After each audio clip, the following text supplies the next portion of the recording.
We're going to be continuing track work today, so I'm glad you've joined us. Kind of a dreary day outside. It's raining. At least we're not further north. They're talking about feet of snow, even just 100 miles north of us, and even a couple inches just 15 miles north of us. So we're right on the line. So we're only supposed to get rain, maybe a tenth of an inch. So we're good. So, but it's still kind of a nasty day. It's going to be windy out, so it's a good day to be on the layout and just doing some work and just enjoying it. I've done a little work this morning already. I'll show you what I've already got set up. I'm going to have to do a little bit of track painting. I think I've got enough track now to finish the center line that we have, the center main line that we have. I did this morning already. I got the power feeds put in right there, so I can now run the train all the way around without having to stop when we hit the power clips and turn around and come back. So we can do that when we're testing, because we're going to be doing a lot of testing today, because I want to get the middle track completely tested. Okay. Isaac says hello. He's been working on his engines. Oh, good. Glad you're here. And Andrew from yesterday also says hello. Oh, hey, Andrew. Glad you joined us again. So that's what we're going to do. And so we're going to test, work on track, put the ties in. I'd like to have, like I said, I'd like to have the second main line completely finished today. And working on, I might even start working on flattening those curves. This one right here, a little bit more, because it's tight. It's not going to it's six axle trucks derail on it. So I'm going to work on that a little bit today too. So this is a big project. I've already been at it this morning for about an hour and a half. What I may do too for some of the wiring is I may show how to get how I do my power leads on here. So we may do some of that. I'll cut a piece of wire, show you how I tin the wire so that it's easier to solder onto the tracks. So we got a lot of stuff to go. So I'll, as per usual, I'll do the normal walk around here and show you, and then I'll show you the engine running the entire thing on the outside, which is a big milestone for this layout, actually having a complete loop. So let's get started with the tour, and then we'll do the engine, and then we will start working on the inner track like we were talking about. So I've got almost the third piece of track ready. Almost two more pieces of track painted, just a little bit left to have to do on the outside of the ties. So that take maybe 10 minutes to get myself 4 pieces there. Wow, darn, I should have gotten one of these other pieces that goes here since it's a different type. That's all right. We get to it. I'll take 10 minutes and I'll paint that rail real fast so we can come around here so that we can see how that's going to do. All right, so let's do the quick tour in case you haven't been with us.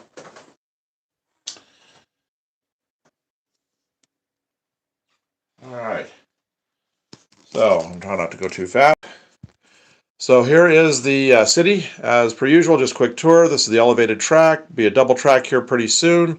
All of the big buildings that we have going in right here. Our big tall one right here. This is not going to be here.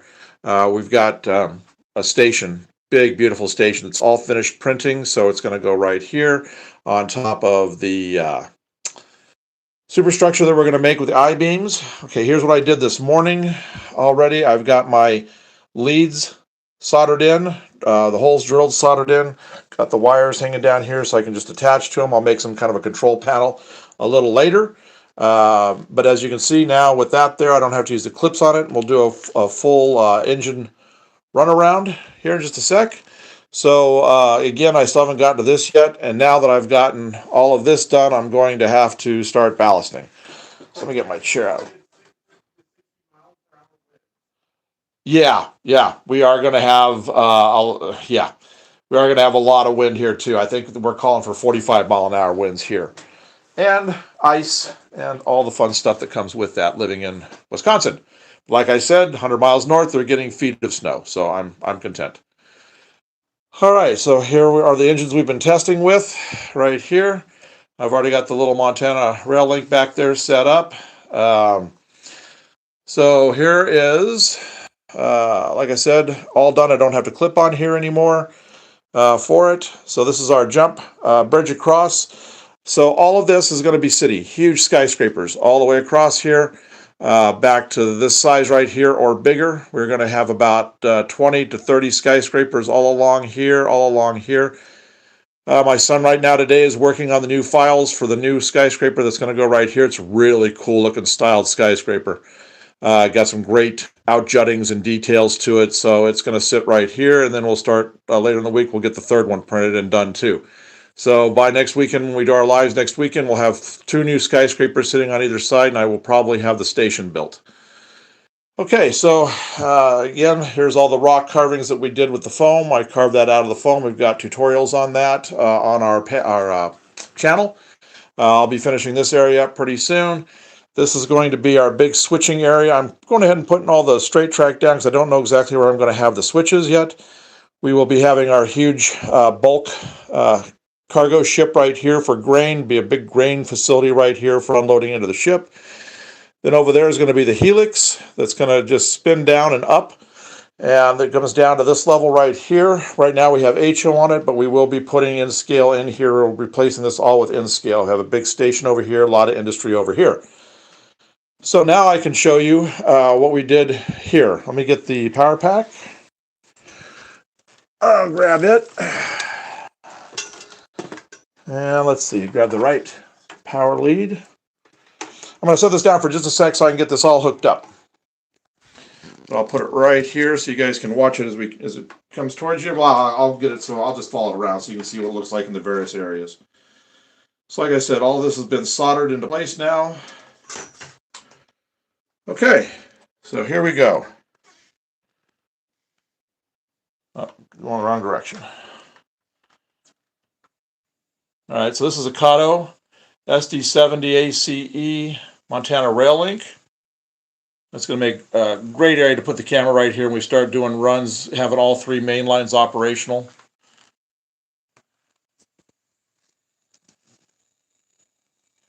So like I said, now that we've got this all hardwired in, no more clips on the track. That's fantastic. I'm happy with that. So here's right here where I had it. I had to do some filing.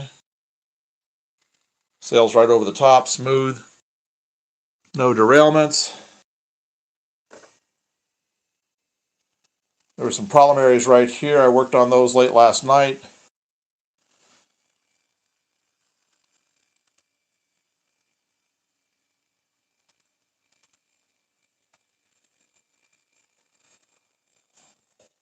Now you can see it coming, making the approach in.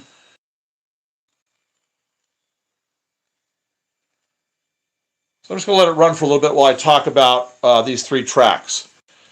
So these 3 tracks are basically staging tracks for the rest of the layout. This allows me to get what trains I want running, going, and we'll be able to switch between the tracks. I'm not sure, I'll probably put a set of switches here.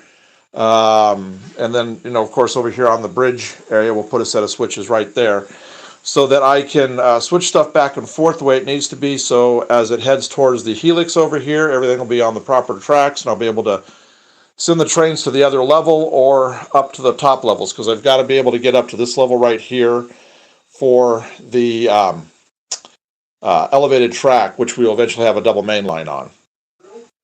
Oh, hello, glad you've joined us. So as you can see, it's operating smoothly. I'm going to put that second MRL on there. I haven't done a double engine yet just to see how it handles. So I'll let this go around one more time and then we'll do that. So that's doing pretty good. So again, today we're going to work on laying track over here on the bridge and then start testing the engines as we get it done. Like I said, I do have a little bit of track left to paint. The ties left to paint. Take me all of about 10 minutes and then we'll be able to start working on I brought another controller up, so I'll be able to test both tracks at the same time. We'll be doing that probably within about 45 minutes to an hour once I get the track down. So let me get this on around, and then I'll put the other Montana Rail Link behind it, and we'll see how the two do together, how the double go together. When we went to the Hobby Town yesterday, if you guys were with us, I wound up not buying any cars. Budget just wasn't there to buy cars right now. So I was hoping to do that, and then they were out of the MTL trucks. So All right, so I'm going to shut this down.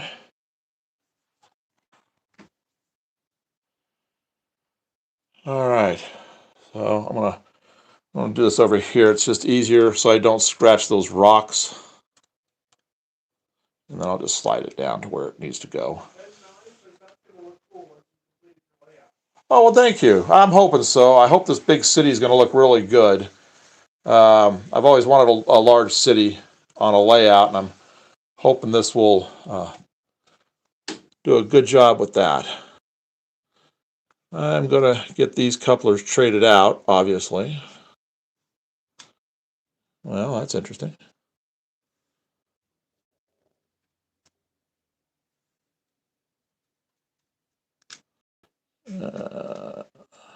All right, so that one doesn't work with that one. Here's why I'm trading out couplers. These, I just don't know what couplers they use on these, and everybody complains about them. That they're really, it's really tough keeping them hooked up. Look at that. Oh, there we go. I'm about to say it was hooked up yesterday. Okay, so let's see how it goes. If they stay together, if they separate.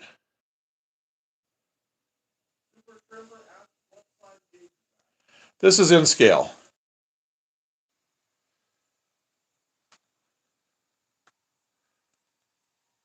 So once I get the right couplers on everything, it'll be much better. Because then I can trade out and have MTLs, and I can work with the all the better. Because all of my cars are going to have MTLs on them. So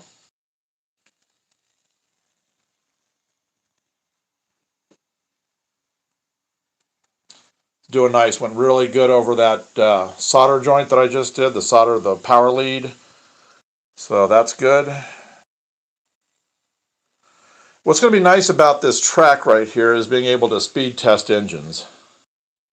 Getting everything set with the DCC, know what I've got to do as far as getting them all set right together so I can do really good lash ups from various manufacturers.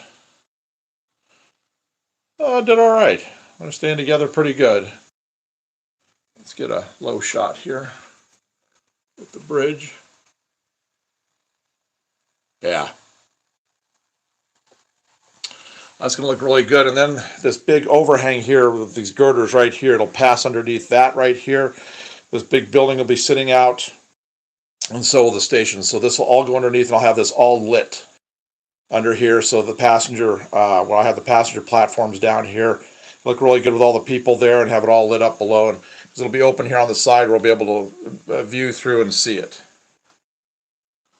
So there we go. So we actually have an operational loop. Oh, what are MTLs?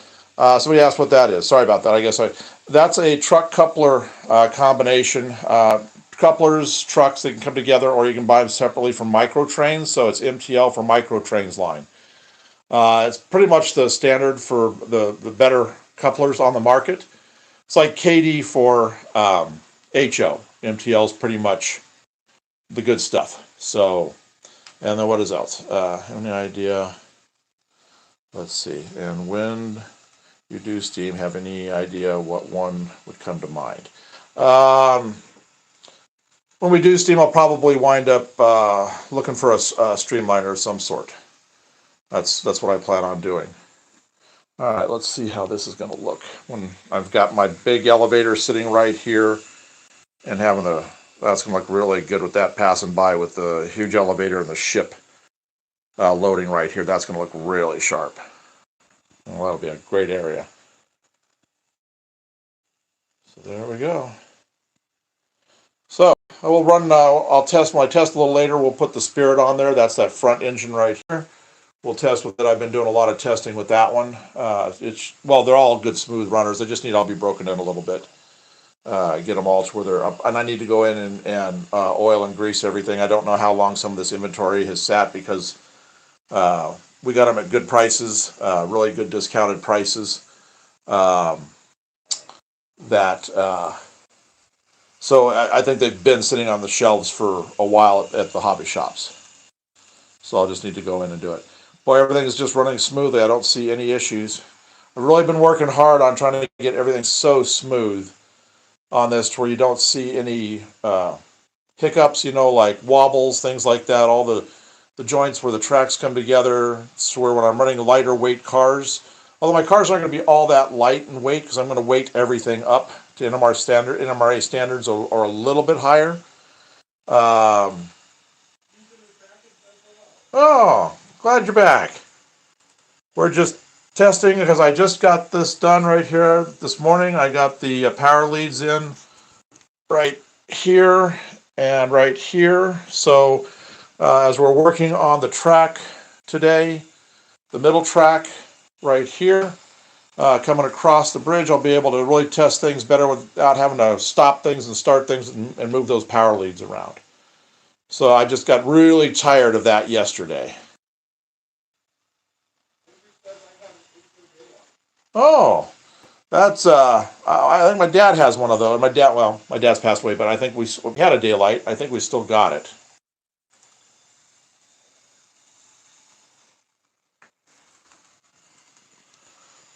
So, all right. So now to the work. So what we're going to do is, this is the track I painted today, last night and this morning. And like I said, I've got a piece down here that I've got to finish up. And then I'll start putting it down right here. And we'll see if we can't get this second line, and then we'll start doing testing. All right, so we get this. Do what? Oh, yes, this is. Yes, this is a Cybertruck we 3D printed.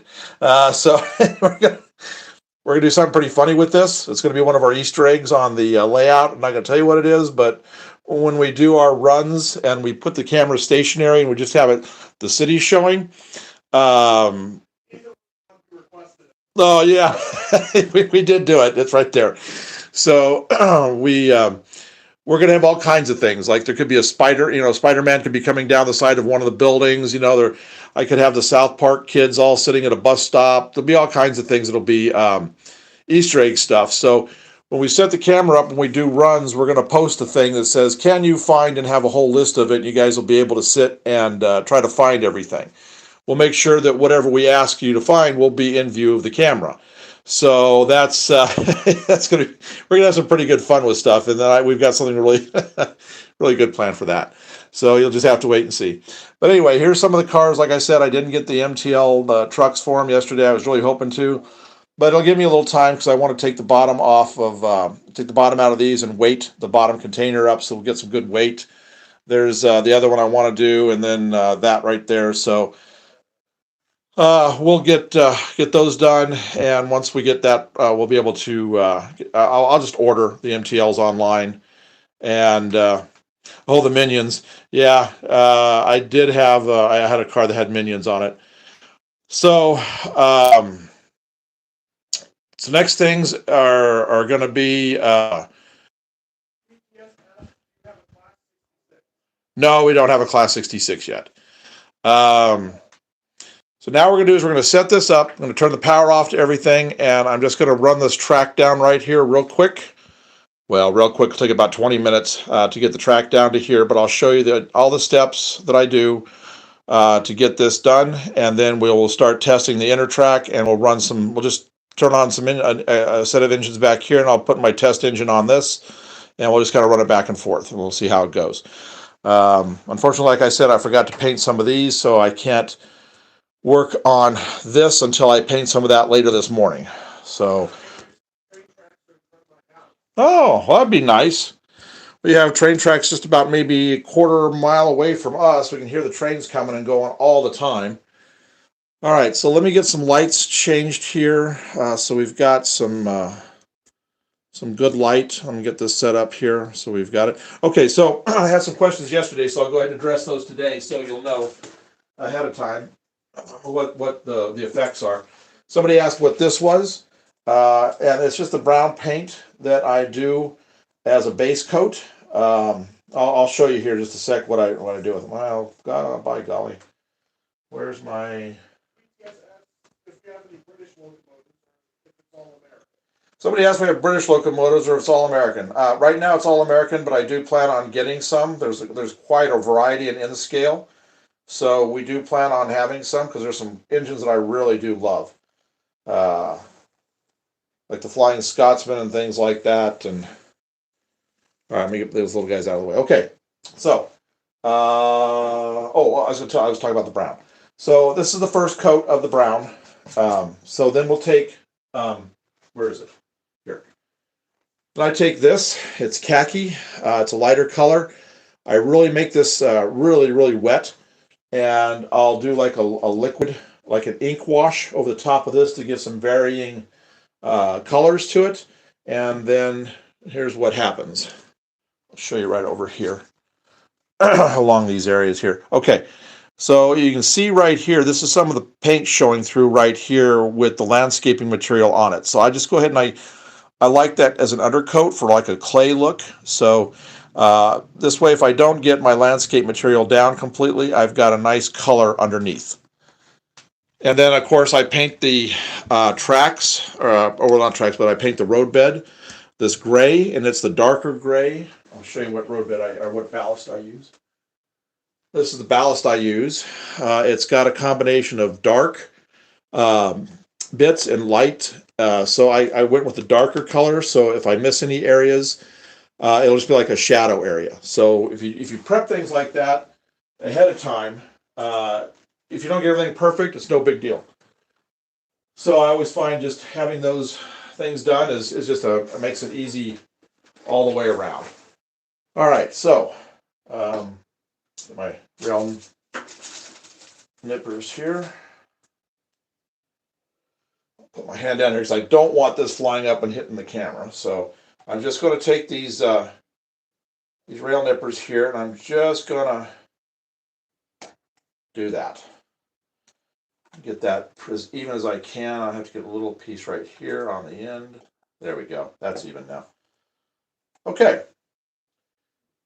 So what we do here.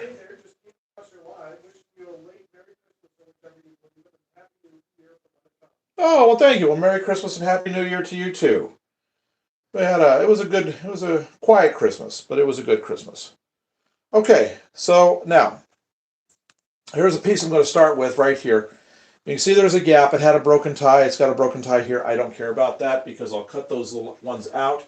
I have tons of these made that were off the ends right here that I cut that I will sand and file down, and then I'll just slip them under there, and then when the ballast goes down, it locks it into place, and you never know it. So there's one right here that's broken that I just need to get rid of. And then I'll get rid of the ones on the ends. And all I'm doing is just cutting them out from underneath. That's all there is to this. So we'll just cut that there, and that there, and that there. And he comes right out. So now you can see where we've got the two. I've got to cut this piece out right here so that I can slide the other one under when it comes time, which will be not too long from now. We will get to putting the ties in place also today. Okay, so now I've got to cut 2 ties out of the end of each of these, even the rails up, and cut 2 ties out so that the rail joiners can slide easily in and out. So all I'm going to do is just cut. I need to move my light over. Having a hard time seeing everything. Let me get the light adjusted up here, get it casting down more where I'm working. There, that helps. Okay.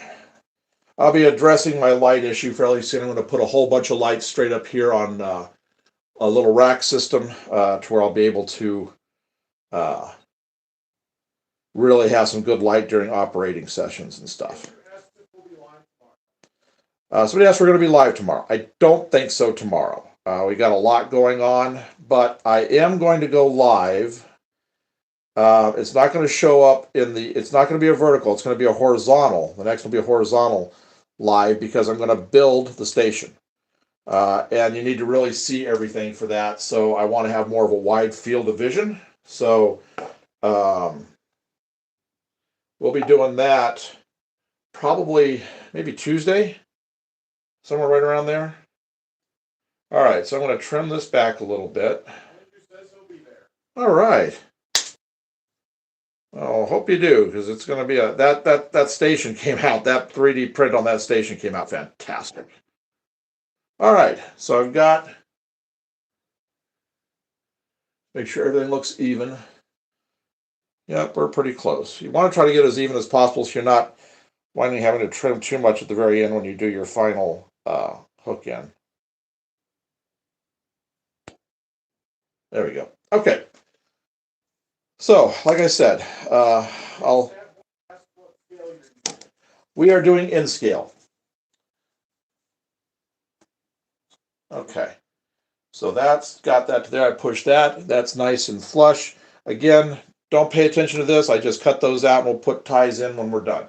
So I've got to get my hand drill and I'll show you what I got at Hobbytown yesterday. My whopping spend at Hobbytown yesterday. I got my $4.45 pack of rail joiners. And I was completely out of this, which I didn't think, the foam cure that I use to put all the foam down. Because when I start to address this curve right here, I know I'm going to have to peel some up. And I was just out completely. And that was $3.49. So I spent a total of $8 yesterday. That was a pretty cheap trip to Hobbytown. Okay, so let's get, here's the little rail joiners right here. So we'll get those. And I am going to show you how, like I said a little while ago, I'll show you how I address doing my wiring. Okay, got to get my cutters right here. So we're just going to cut the two apart. There's the two. See if I can keep from stabbing myself. As always, though, I have jammed these things into my fingers so many times. They're so small. All right, so I'm going to get this out of the way for just a sec. Oh, I see what I can do about getting this wiggled on here without cutting. Ah, good. Whoops. Good afternoon. Good afternoon. Glad you've joined us. All right, so that one went on. I'm not going to say anything, so I'll jinx myself.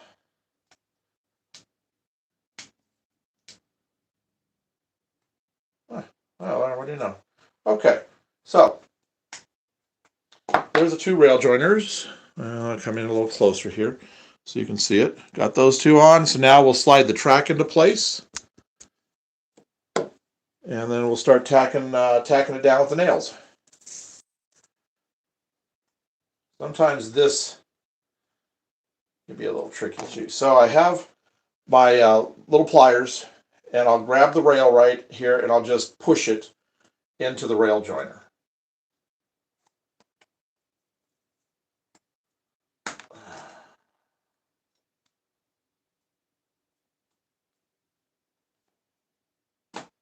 That one went in, but the other one did not. It jammed the rail joiner. There we go. Gotta pull it back out from the back side there. Perfect. Okay. So I'll push this in just a little more. There we go. All right. So those are nice. Oh, those are nice and smooth. All right. So I'm going to put, I like to always put a nail on either side where I have a joint. So I'll drill here and here, and we'll tack the nails down in. So let me find my nails. Here's my nails I use for the in scale. That's what I use, the wire nails, the 1/2 inch by 20. And let me. What's your favorite train? What my favorite train is?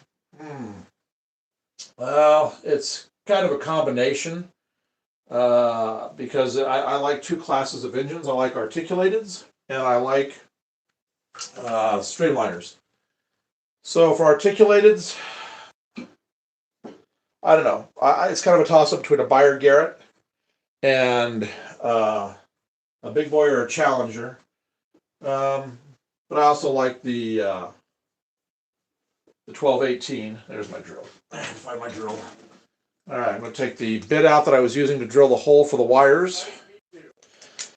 And then on the streamliners, I love the Blue Goose and the New York Central.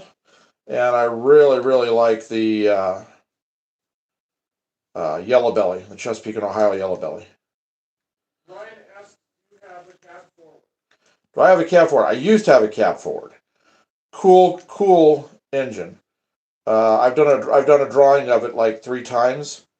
Um, it's a great looking engine. So I probably will get a cab forward, especially since down below in the lower section, lower level of this, we're going to do a mountain against this wall over here. So that would look great if I had a cab forward work in that area. All right, so I'm just going to, now I've explained why I use this, but I will again.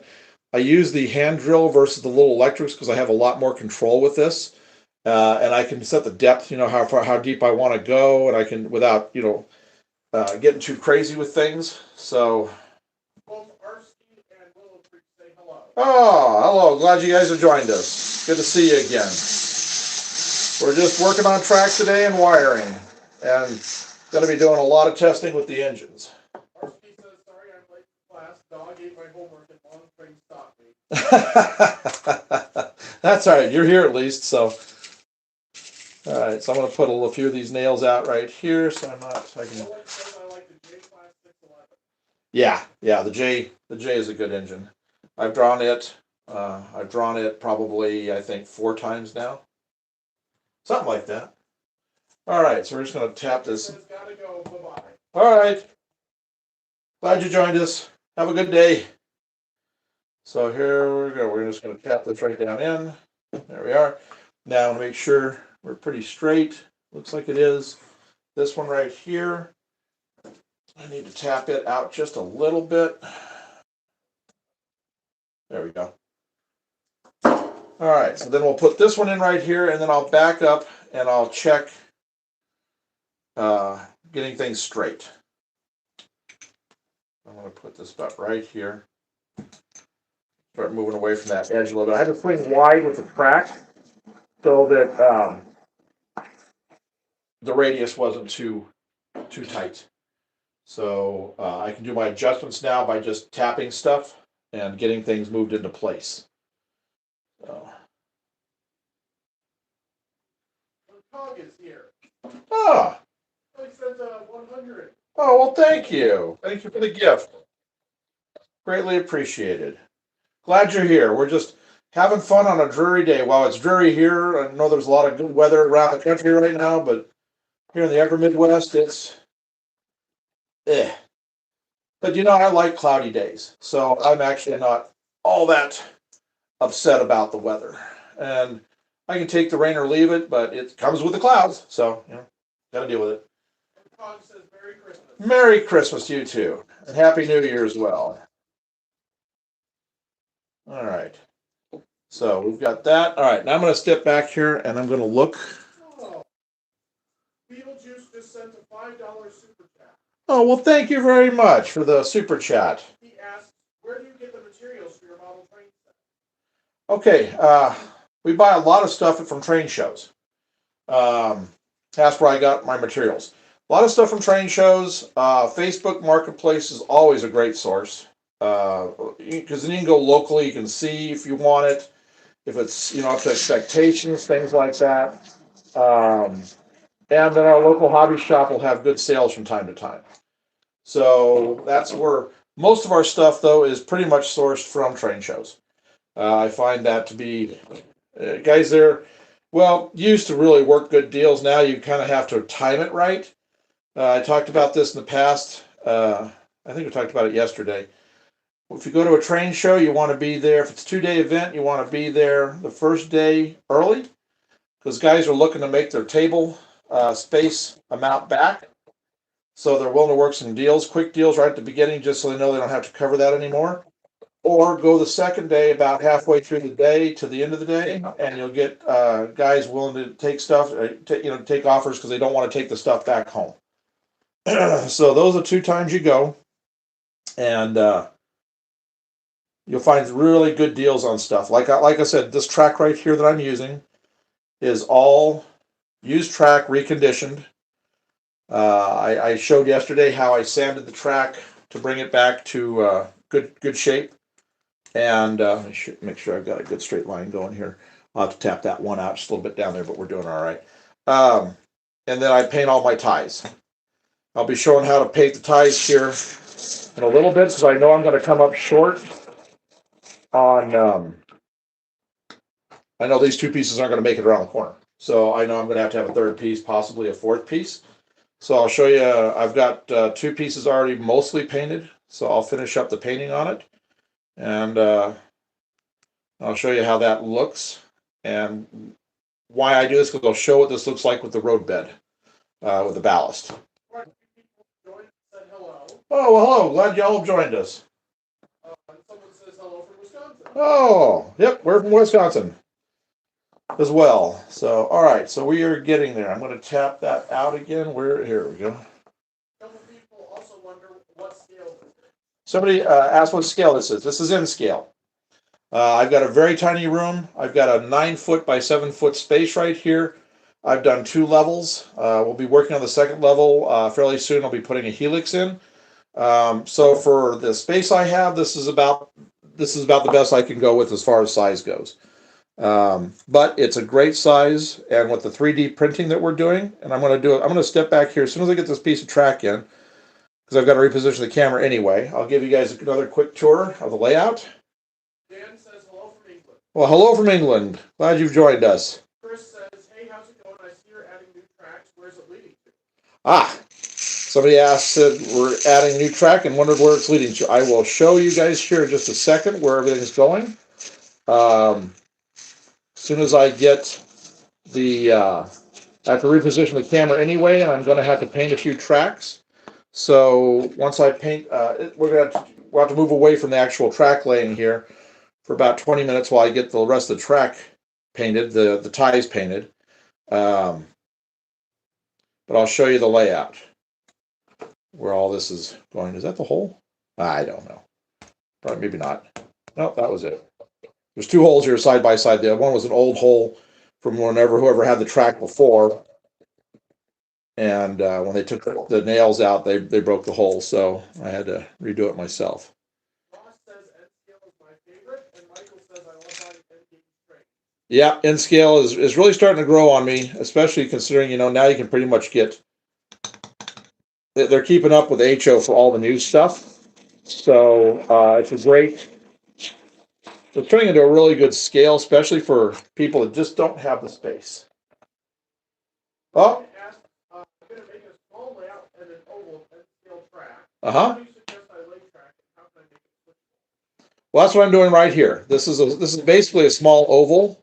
It's only 7 foot by 9 foot. I know by small oval, some people mean like like a 4x8 sheet. Well, this is just how I do all of it. I just, you have options. You can either get snap track, or you can do this like I do here. I do it this way because then I can make I'm only going to have a joint here. I had a joint right here, so I'm not going to have a lot of clicking noise as the cars go over. And I have a lot of metal wheels on my cars, and that can cause a lot of noise. So I'm going to give you a quick tour because I've got that last in. Let me back this up for just a second, make sure. Hello, glad you're back.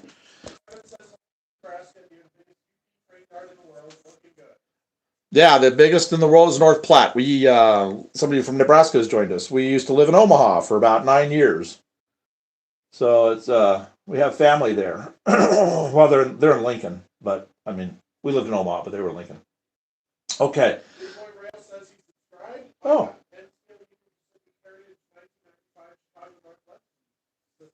Oh, very good. Well, thank you for subscribing. Okay, so let's do a quick, froggy today. Excuse me for just a second. I'm going to pick the camera up. I'm going to show you everything again. I'm going to show you the city that we're working on. And then I'm going to set the camera up over here, and I'm going to finish painting the 2 tracks that I've got to paint. Take about 5-10 minutes. I got to get the ties painted. And I'll show you why I do that, because I'll show the ballast over there around the ties. Oh, hello. This is N-gauge. And I'll show the engines here, and I'll do some size comparisons. All right, so this area right here is going to be my switching area. So I'll eventually be putting switches in that'll get us over to our helix over here that will take care of getting us down to the second level over here. And also getting us up to our different levels that we have on this. So this is going to be a big area that we can get everything prepped. So these three main lines come over here. This is where our big city is going to start. It's going to be right here. We're going to have between 20 and 30 skyscrapers. This is not one. I mean, it's a tall building, but it's not one of our skyscrapers. It's kind of short. So here's our elevated track. We're going to have two tracks. I've got to build a second part to it. Here's one of our skyscrapers right here. Oh, well, thank you. Hello. Oh, well, thank you. I'm glad you've subscribed. Hello.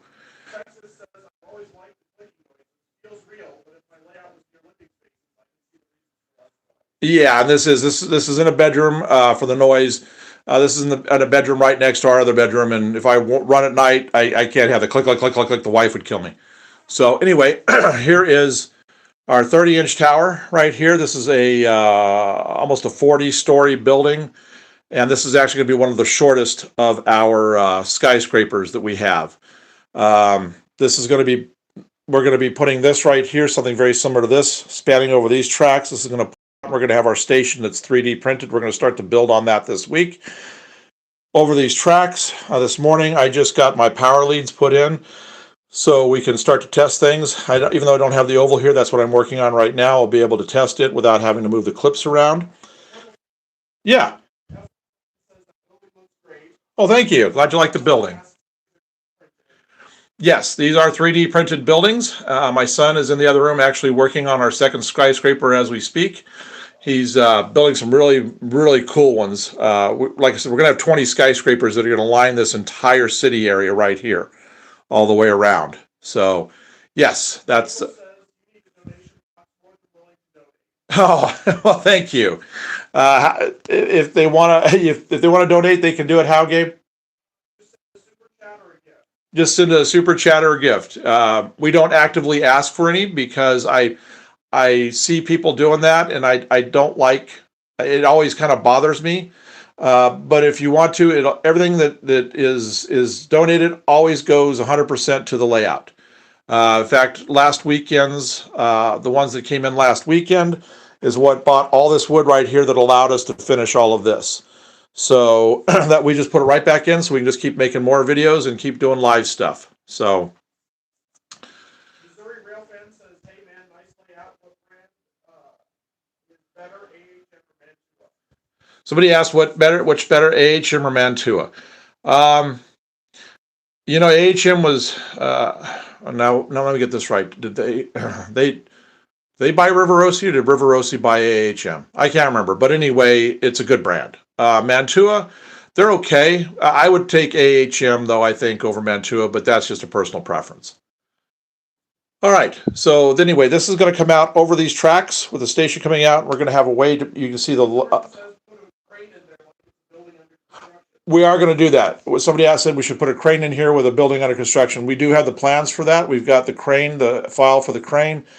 I plan on probably like back here having a building partially under construction with those big cranes that they put up the side of the building right there. So we're going to have kind of a construction area back here, and this is all going to be gone. You won't see any of this. These lights are all moving up here to these new areas that I've put my for handling the lights. So I can go up with just about any size tower I want to. This one, like I said, is a 30-inch. We have about a 36-inch tower. That's the one he's working on right now. And then we're going to have a 4-foot tower. So we're going to have the space for all of that. And then again, like I said, this is only one of 20 some odd skyscrapers. So anyway, like I was talking about on the track painting, here's why I track paint the brown. You can really see how nicely that light brown works with this gray ballast that I'm using. Let me see, it's kind of getting a little washed out. It's there. Oh, there we go. Now you can really see the brown right there. We did a video showing how to do the ballasting like this, where you can get these little areas right here. You can have all of this as separate. And we took this track out last week because I had a really bad curve here, and we got that fixed. I'll get the ballast put back on that. But this shows how this is all sand from Menards, tube sand that you use for the back of your truck or SUV where you don't have traction. We got a 45-pound bag of sand, and I showed a video of putting all that down and doing all of this along here.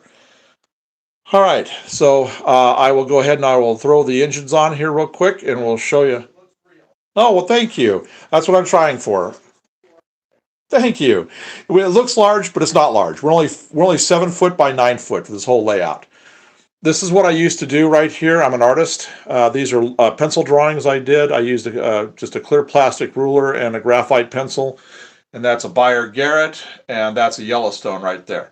And I'd either work in graphite or colored. I'll show you the colored underneath. This is how this. I'm taking everything I learned with my art by putting it into working on the layout. So there's one of the colored pieces I did. Channel says I just got started. How much money does all this cost to keep going? So somebody asked, how much does all this cost to get going? Um, I've done a breakdown right now for both levels we have right here, and track everything you see, not counting cars, not counting cars or these buildings down here, but including the STL, or not STL, but including the filament that we use for the buildings and all the buildings we've done here. We are into this, and this is with all of this, we're into this for about $425. That's everything. That's even adding that's even adding $40 for a little junk thing like this to do testing with. That's wire, that's track, that's everything. So you can build something pretty good for virtually nothing. I mean, that's not nothing, but in comparison to guys I've seen who have spent thousands, I will probably be into this when we're done. I will probably be into this total out with all of the buildings, everything, both levels, for between $1,000 and $1,100. So, and that's not counting rolling stock. That's just everything. But I mean, when you consider we're going to have 2 full levels, lights, everything, that's not bad. And somebody asked if we're going to have DCC. Yes, we are going to switch to DCC. I'm just using DC right now, so I can just switch engines around. I don't have to do anything. All these, I'll be putting the boards into all of these here pretty soon. Wolf Lover says you love the art. Oh, well, thank you. Somebody said he loves the art. I spent 30 years on my art, and I've done about 140 works, and I have a lot of my stuff is hanging in the corporate offices, both BNSF and Union Pacific, and I've got connections with most of the railroads. Okay, let's just throw this here. Is it going forward or backwards? Here we go. Kevin says cut screens from junk flat TVs and put inside your skyscrapers with a little light. It's called refractive glass. Oh, that'd be pretty cool. Somebody give a suggestion about using TV screens. I'll show you what I'm thinking about using on some of them myself. The channel, a couple people are shocked by the cost so far. Yeah, it doesn't. To me, that's I mean, that's almost the price of just buying a set or buying an engine. And I've got a full run, a full running layout. Finally got the loop going, first loop going of the 3, and second level down here waiting for me. So it's not that bad. Like I said, I do everything on a budget as far as how much I'll pay. I don't pay more than $1 a section. Usually I'm paying 50 cents a section for track because I buy it used and I recondition it. I sand it, get it clean, and then paint all the ties. So you can do this affordably. And my road bed right here, this is 50 cents a section. It's Woodland Scenics foam road bed. So it's not as expensive as the cork is. So you can do it. If you just shop around, you can find great deals on stuff. So, all right. What I got to do now is I'm going to finish painting this track right here and that track right there. Take me all of probably about 5-10 minutes to finish painting. I'm just going to set the camera up so you guys can see how I'm doing that. And then we'll get back over here and we will finish up this loop right here. Dagon says every man has a vice. I'm currently 3D printing a giant RC boat. What's that so far? Oh, cool. Post some pictures of the boat when you get it done on our community page. I'd love to see it. My art hangs in the bathroom at the Chevron gas station. Selling lots of things. Well, very good. So he says he's selling quite a bit of his art. That's excellent. Plus it says that we need a fundraiser for $2,000. Yep, that would actually push me way beyond what I would need. All right, so let's get this right here. I'm trying to look and see. I think that's, yeah, okay. So I've still got my paint in here and it's still fairly wet. Selena is here. Do what? Selena is here. She's been to a couple of Oh, hi, Selena. Glad you're here. All right, so let's get this done real quick so we can get back to putting track on the layout and getting to doing the testing. So I'm just going to I still got a little bit of acrylic right here, so I'm going to do my one area right here that has the paint thin like ink, and then I've got my little blob right there that's the thicker paint. So I've almost got this side done. So where did I stop? Make, yeah, we do custom, well, I do custom work all the time, between, painting cars, painting engines. Here, let's see here, where is it? Here. This is a custom thing I'm in the middle of right now. Let's see, I hope you can see that. That's a B unit. This is an undecorated unit. That's a -9 that I put a GP60B nose, modified nose on it. Painted it, decaled it, and have it ready to go. All I got to do is put this on a power chassis, put handrails on, a bunch of details, and it's ready to go. We had a tutorial the other day of doing graffiti. Here's a graffiti car. That's all done with acrylic like I'm doing just now with the track, and all the weathering and everything on top is done with acrylic and a brush, just exactly like what I'm using right here. And I've won some awards at NMRA shows with the engines and cars I've done. It's been a while since I've entered any, but the last time I did, I got, it was in a show in Minnesota a while back. Took best of show with my 3-pack set I built and painted of a Maersk set. I did an SD60M, I did two 60Ms, and I did a B unit, just like I just showed you, all done in Maersk paint, and I custom painted 2 cars, and I entered it as a set. It was fully detailed out, and I took best of show with that. My dad built a lot of stuff too. He actually built stuff. He actually built some pirate ships for the movies back in the 40s that they actually used. He stopped doing it after they sank them. I mean, he knew it was going to happen, but he just couldn't do it anymore after all those hours, and then just seeing them blown up and sunk on camera. So it kind of comes down through the family as far as the building end of it goes. All right, this side's almost done.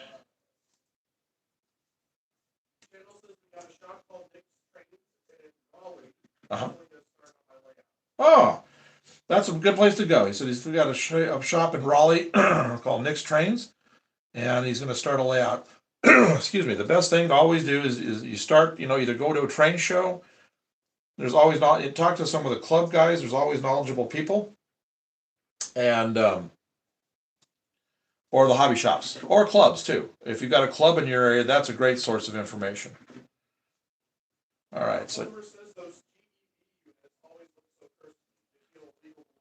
I love GEB units, yes. I've done a lot of them. I have painted, I've put together and painted probably a dozen different classes. I've used -9s, AC4400s, SD60s, like I said. So, yeah, there's I've done quite a few. Okay, this piece is done. I'm going to set that aside. That'll be ready for the layout. I have a piece here I was having issues with. So I'll have to remember I have to cut it at a certain point. The track is not attached right here. I guess at some point it got popped off the rail, and I don't want. I suppose I could cut it and then just slide them underneath. So I don't want to have this kind of bowing up right here, but I'll figure it out. Either way, I'll be able to use this whether I cut it right here and use that end and this end or whatever. So I'm gonna zoom in on it. Sure. It says we gotta sell names on the train. You paint their names on the train for $5 a piece. Oh, yeah, I've actually customized a lot of engines over the years, engines and cars over the years for people. We're getting ready to work on one for cancer awareness coming up here probably pretty soon. I'll probably show you the build on that, the paint job on that. I've sourced the decals. I think they're going to be okay. I'm going to have to just get with the fellow about it and see if it will work for what he's looking for. And it's going to be an SD. I think it was an SD70 ACE that he was wanting done. So we'll be doing that. So if we do that, if we wind up doing that project, we'll show it. I'll show it in varying stages of completion, and we'll throw it up on live, and I'll also have tutorial videos. And we have a lot of tutorial videos up here on the channel already. You can see how to pretty much everything that we've got on the layout right now. I've done a video for it, so you'd be able to check them out, like that rock casting, the ballasting, all of that. We have videos up about that. So right now we're currently, I think we're drawing in close to having 1,100 videos up on our channel. We go back about 1.5 years on everything. We've been at this for about 1.5 years on YouTube. We've just recently started doing the live stuff. We weren't doing that until just about maybe, I guess, within the past couple of months. And it started off kind of slow, but then we kind of found our groove and rhythm on it, and the people like come in and watch what we're doing. And now that we're actually getting to a point where each time you come in, you can see a lot of stuff being done. We're finally got the layout at that point. Prior to that, it was like bench work, and which is okay, but it's boring to watch. So we are now getting to the stage where you guys join us. You'll see something cool each time that we're going to be doing, especially with all these towers and things that we're getting ready to build, and all the elevated track stuff. And I've got my stuff figured out for doing the helix, and we'll have live stuff on that. And we'll cover just about everything that there is that you would need if you're new to the hobby to get your layout going, to get yourself running and do that. So I hope that you guys have been enjoying this, because we're going to keep rolling with it. Like I said, at least, because after I get done with this layout, I've talked about this before. I don't know if, some of you know this, but I have an entire space upstairs in the attic now that I was able to utilize, and we will be going up there and be doing probably 3 gauges up there. We'll probably be doing NHO, yeah. Oh, okay. Got a couple questions.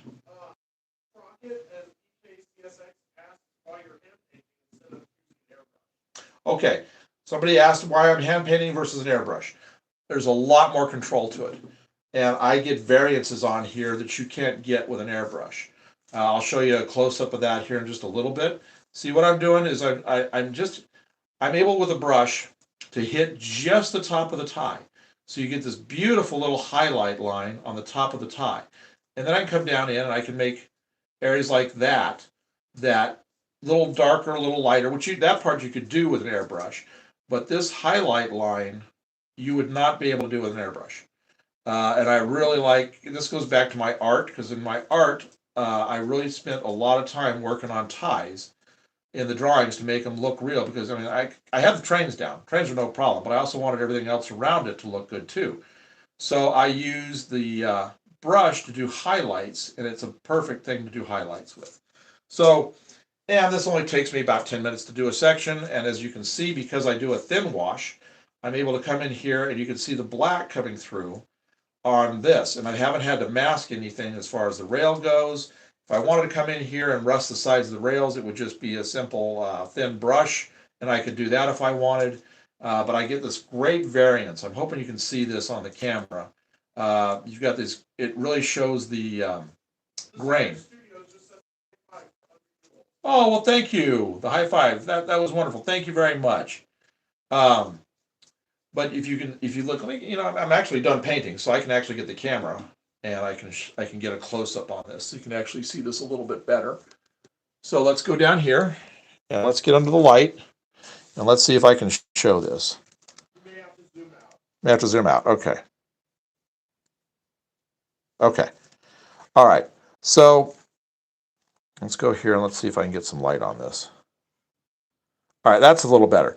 You can see right here where I have the black coming through, and you can see the grain of the wood.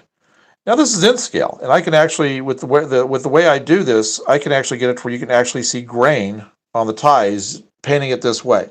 So that's why I don't do airbrush, because the control with the brush, and I can pull off as much as I want.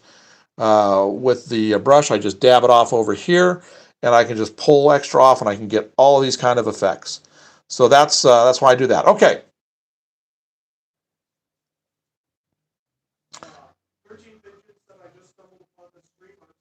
Oh, well, good. Thank you for joining us. That was 13 engine? Okay. Oh, thank you. I hope you're having a good day too. It is a good day. And whenever you're working on trains and you woke up in the morning and work on trains, it's a good day. All right. So let's go back up onto the track. Do what? It is a great indoor thing to do today.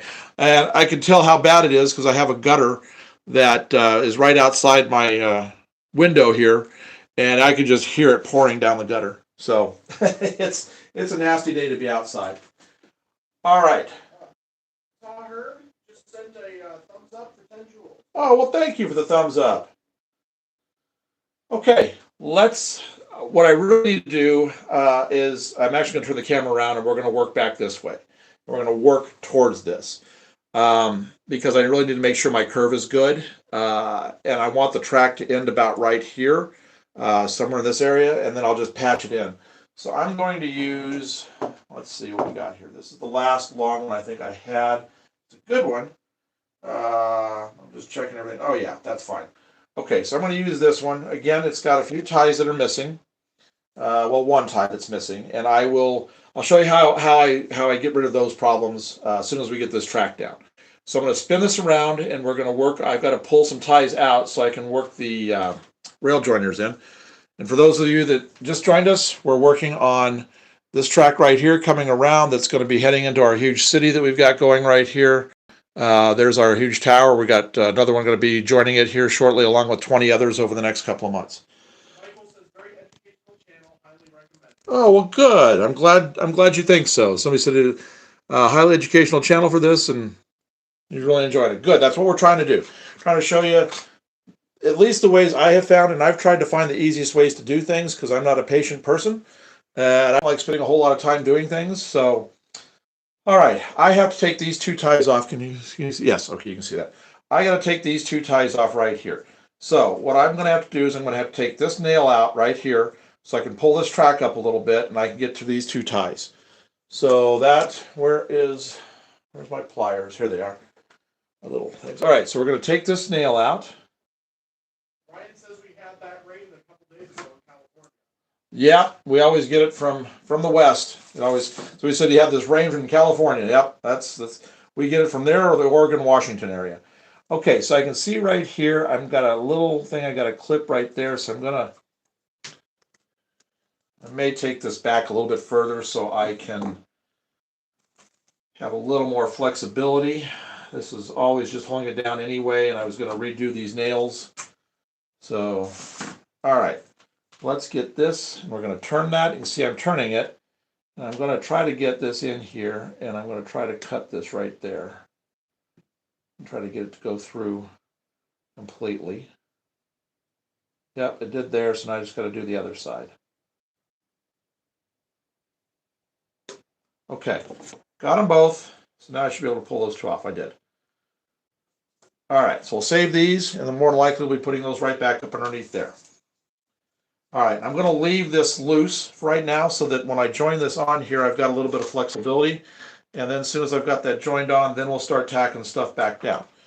All right, so I'm going to get this piece. I'm going to check these ends right here. They're good. But I've got a little piece right here that I've got to trim off, so I've got room for the rail joiners. So now I'm going to even this. Make sure this is there we go. Just push that through and we've got it all nice and even. So, all right. So we're good with that. That'll go right there and I'll be able to work that without any problem. So,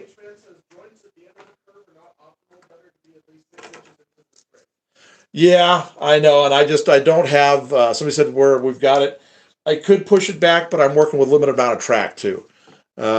I went through all that we bought, and these are the best pieces. So I really had a bad joint back over that way. I had to replace that track completely. It's perfect now. Um, but that's why I do my testing and everything. And then why I put the nails where I put them. Where's my thing out? Here it is. Okay, let's see here. Get the little rail joiners. Somebody asked us if this is in scale. Yes, it is. It is in scale. So I'm going to get this. I'll put these back in here. Try to keep track of all my what I've got left. Haven't had to open up the new Sunny and 75, clear blue skies. Yeah. Just rub it in. But that's all right. I don't, like I said, I don't mind the rain, and we're missing out on the snow event this time. We live in a really good spot. We're in an area where when storms come through, they break and they either go to the north of us or they go to the south of us. But this season has been really different. We've had so much snow at the beginning. We probably had about, I don't know, what do you think, 12, 18 inches? Yeah. That we had to do already this season, which for some people that's nothing, like Buffalo and places like that. But for around here, for before January, that's really kind of unheard of. So but all the cities up north that usually get the snow have gotten nothing, and now they're getting hit, and we're getting spared. So, and the dividing line for the snow is very, very small. We've got a city to our north. It's like 15 miles away, and they're getting 3 inches of snow, and we're getting a tenth of an inch out of this, but we're getting a lot of rain. And then it's going to really get cold tonight, so this is going to freeze on the ground here. Oh, I'm sure he'll enjoy it. So he said he got his son a train for Christmas. I bet he'll enjoy that a lot. All right, come on. Lost my grip. I tell you, these little rail joiners can be a real booger. Especially, when you've clipped rail and it's got wide areas from the clip. I should use a Dremel, but I just too lazy. Too noisy. Yes, we are putting tracks down. All right, so I've got.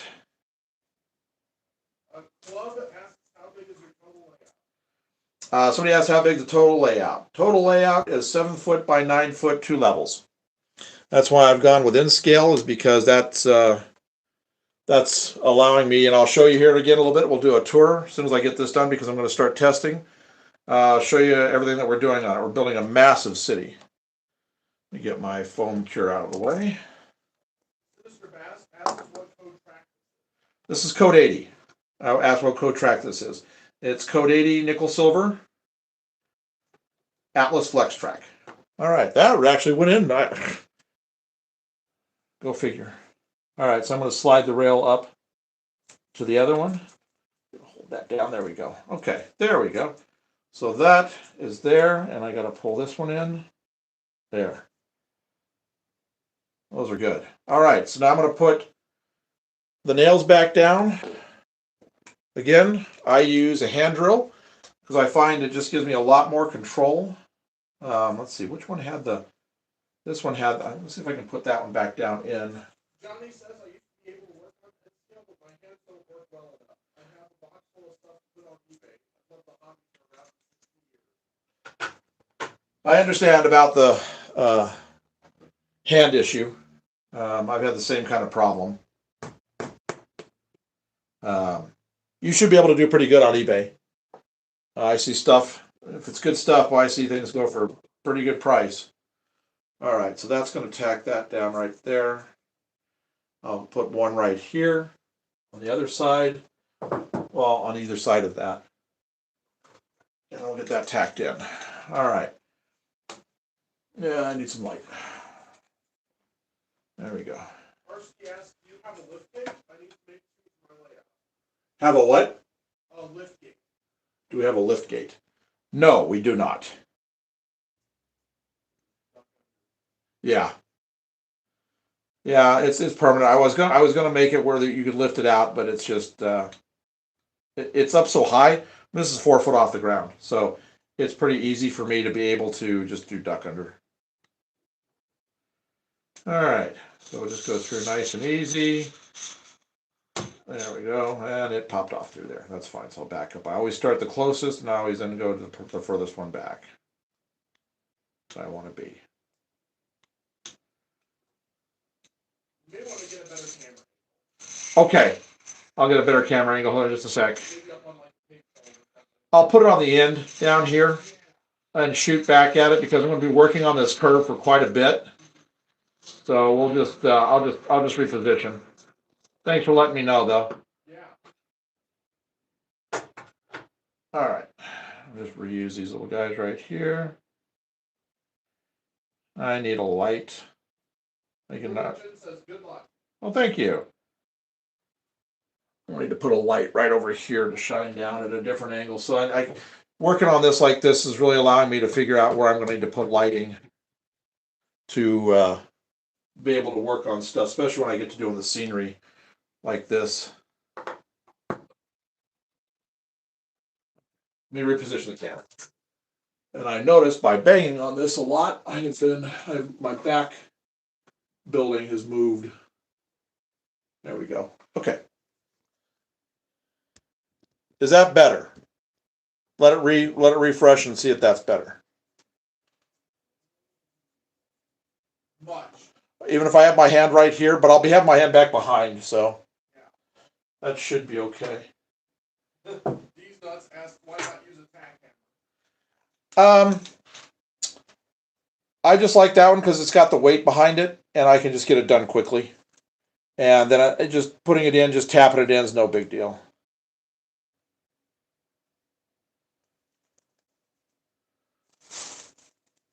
Gotta get some of that stuff out of the way. I got things all over the place. But that's all right. I'll get the pink foam area cleaned up as we start to do the as we start putting big buildings in place. And now that I've decided to take over the bottom level into N-Scale 2, I'll be able to store a lot of stuff down there until I get into that, because that's going to be a little ways off. I want to have most of the top layer up here pretty well worked out before I get to that. I'll have the helix done. Do what? Johnny says good job on the track work. Oh, well, thank you. Hard to please says yes, I'm surprised he doesn't lose track. Oh no, I'm very, very slow and deliberate about what I do. So, and by doing it like this, I have yet, now I've jinxed myself, I have yet to break a tie. I don't even get the bend in. I just take my time, not in any kind of hurry. So we just go back. Oh, I gotta move the phone. I gotta move the camera for just a sec because I got the track going off this side, and I gotta come around the corner here. So let me there we go. All right. Is that kind of back the way it was? Yeah. Okay. All right. Yeah. So I'm going to do a nice gradual curve here. I know I'm going to have more road bed on one side than the other, but I'll make that up actually when I'm building up the ballast. So that's not a concern. Club says that's awesome. I've copied model trains my whole life, HO scale only. I can relate to the time it takes. Growing up in it really is amazing. Child to adult. Yeah. Yeah, when you're a kid, you're just wanting to run trains and throw a few buildings on, and when you get to become an adult, you just want stuff that looks more real. And then that's what takes a lot more time. That wasn't too smart. Oh, there's one more. I have to bring my little packet of nails down. Please ask if you have the layout board made already. The control board, no, I don't, because I actually did not really settle on a. Somebody asked if I had a track board yet. I don't. I hadn't decided on my semi-final track plan until we started doing this loop about 2 weeks ago.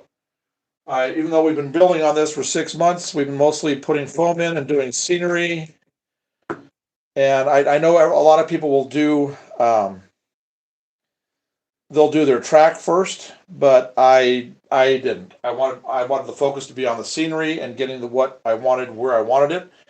As far as buildings went, industries went, before I did any of that. So I wound up doing completely opposite of what most people normally do. So this actually, this will just give you an example. This one area right here has undergone a massive transition. Uh, just this one little area, I'll show you. This is supposed to be right here, right up next to this. You can see it's now sitting in the middle of the track.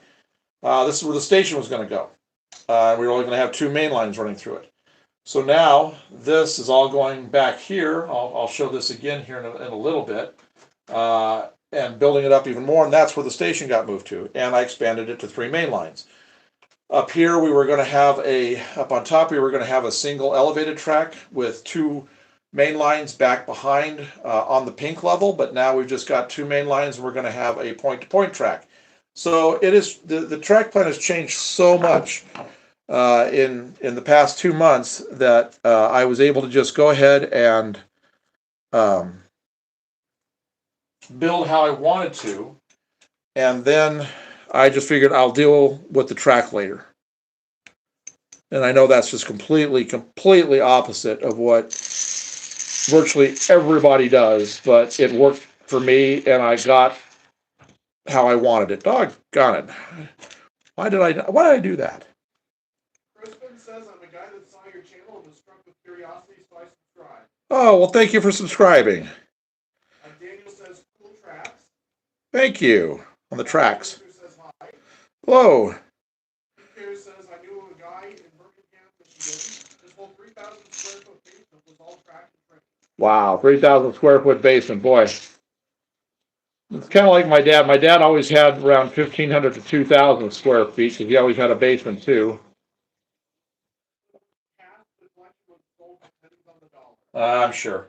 Yeah, and when he passed, the collection was sold for pennies on the dollar. I've helped my mom out with that. I've since I pretty much know values, I've been helping her sell off. Since it's HO, I've been helping her sell that off slowly but surely. I knew I was going to have a problem. I just did not get. I paved my own road. Says these trains are way too small. LGB is the right size. Yeah, LGB's a good size. We were thinking about putting one out in the yard. We've got quite the gardens outside, so we were thinking about putting something out there. All right, I'm going to reposition this because this is probably getting to the point where I'm going to back this up just a little bit. Red Wagon says nice layout. Well, thank you. I'll do another tour of it here in just a little bit. Hey, could you do a size comparison between the HO engine and the NCO one? How about cars? I've got cars right here. Yeah. Because I don't. Let's see here. Where am I? Here. Somebody wanted a comparison between an HO car and an N-scale car. I'll try to get something kind of similar in size. Okay, so this is here's HO, and that's N. So you can see. Let's see, he's got. Is that? Yeah. There. There you go. And you can see how much of a difference that is. So that's why we were going to do a lower shelf of this. I would have been able to have had maybe 3-4 industries on there. Now I'll be able to have a dozen. Okay. Let's see here. Fowler says I subscribe. My great uncle had a setup that disappeared when he passed. I'm sure it ended up with the club. Oh, it's a shame the set disappeared. Well, hopefully whoever has it's enjoying it. They just didn't, especially if it was something that you would have liked to have had an operator. Hopefully whoever has it and is using it. They just didn't sell it for money. But unfortunately, that's how a lot of things go. Hubbard says those are nice trades. Oh, thank you. All right.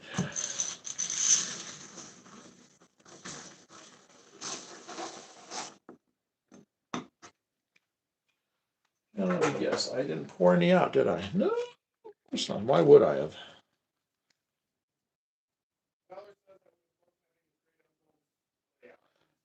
Oh, I bet.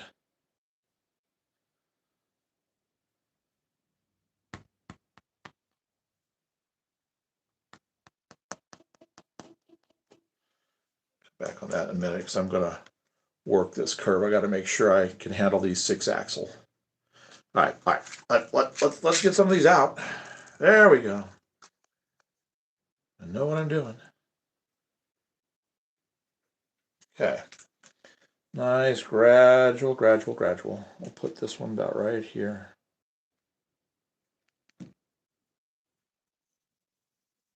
Yeah, we're about to have this wrap around. I only need a small section of track to finish this up. That will be good. And then we'll start doing some testing, and then we'll start filling in all the gaps with the ties that will push under the openings. All right, I got to back this up just a little bit more because I'm. Someone says back when I drove tour buses, the group came to Kansas City and I drove them around to 2 different homes to look at the train collection. That's pretty cool. Somebody said he helped. He toured some people around looking at train collections. That would have been fun. Raptor says Z scale is even smaller than N scale. Try working with that. Yeah, or T scale.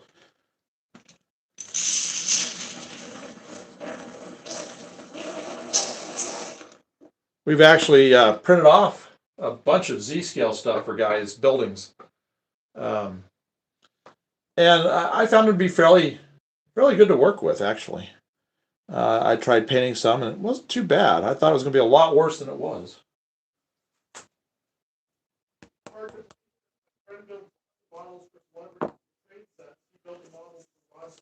Oh, yeah, I've seen some articles lately on his layout. He's got quite the layout. Redactive says you should use contact adhesive on the roadbed and the bottom of the track. So he said I should use contact adhesive on the roadbed and the bottom of the track. I don't. I never have. My dad did, but I never have. And the reason for that is because I am never satisfied with my initial setup. For example, I'm probably going to wind up changing a lot of this. And if I use that, I lose my roadbed. I've tried taking track off that's been glued down onto roadbed, and it is a pain. If anybody saw our live last week, we had to do a repair because I had a bad curve, and all that was glued down was the ballast, and I was able to just simply take a putty knife and run it underneath, and I was able just to pop it right off. No damage to the roadbed, nothing. All I had to do was just touch up the gray a little bit, and I was ready to go again. So that's why I don't glue track down. If I've got to work on something, or if I've decided I want to just change something altogether, I don't have a whole lot of mess I got to deal with. So that's the reason I just use nails. And once the ballast goes on, it's pretty solid. It fills in everything. The glue locks all the ballast into place, and you really don't have to worry about it. So the track moving or anything. So it just depends on what you want to do. But I'm so decisive about a lot of stuff as far as where I want this to be, that it just works best for me that way. All right, I'm gonna. Well, tracks do snap. There is a whole brand of tracks that do snap together. There's Bachmann has Easy Track, and Kato has Unitrack. So you can do it that way. Let me get this set here so you can see. I'll be joining this up right here. So you can just set up that way. In fact, we've got some Bachmann Easy Track upstairs that we use on our Christmas setup. So you can do it that way if you want to. I just like this, like I said earlier, I like not having so many clicking noises. Because this is in a bedroom, next to our bedroom, and if I want to run late at night, my wife's going to get mad. So yeah, that's why we do that. Because I do have metal wheels on most of the stuff. I forgot to cut this out right here, so I'm having to come back in. And let's see, I'm going to come back to right here.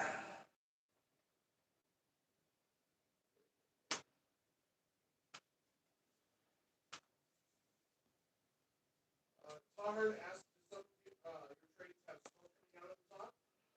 Some want to know if I have trains that have smoke coming out of the top. Nope, I don't. That's mostly HO. I'm not even sure if N-Scaled has that. Never really looked into it because again, the wife would be. What's that smell? Something on fire? Steve says wife gotta go. No, that's not going to happen. She's a good woman, but yeah, no. So yeah, and honestly, at the train shows that we go to, and the guys are running, the steam out and everything. Oh my goodness, I can't stand next to it for very long.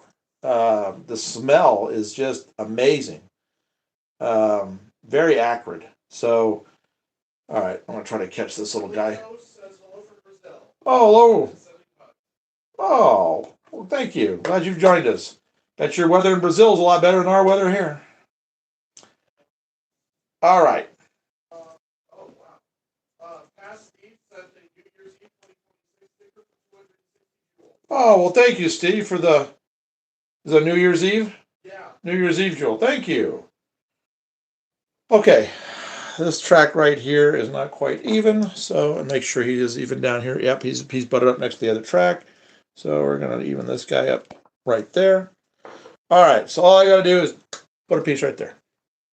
Easier said than done sometimes. So I will get the better track. Yes, okay.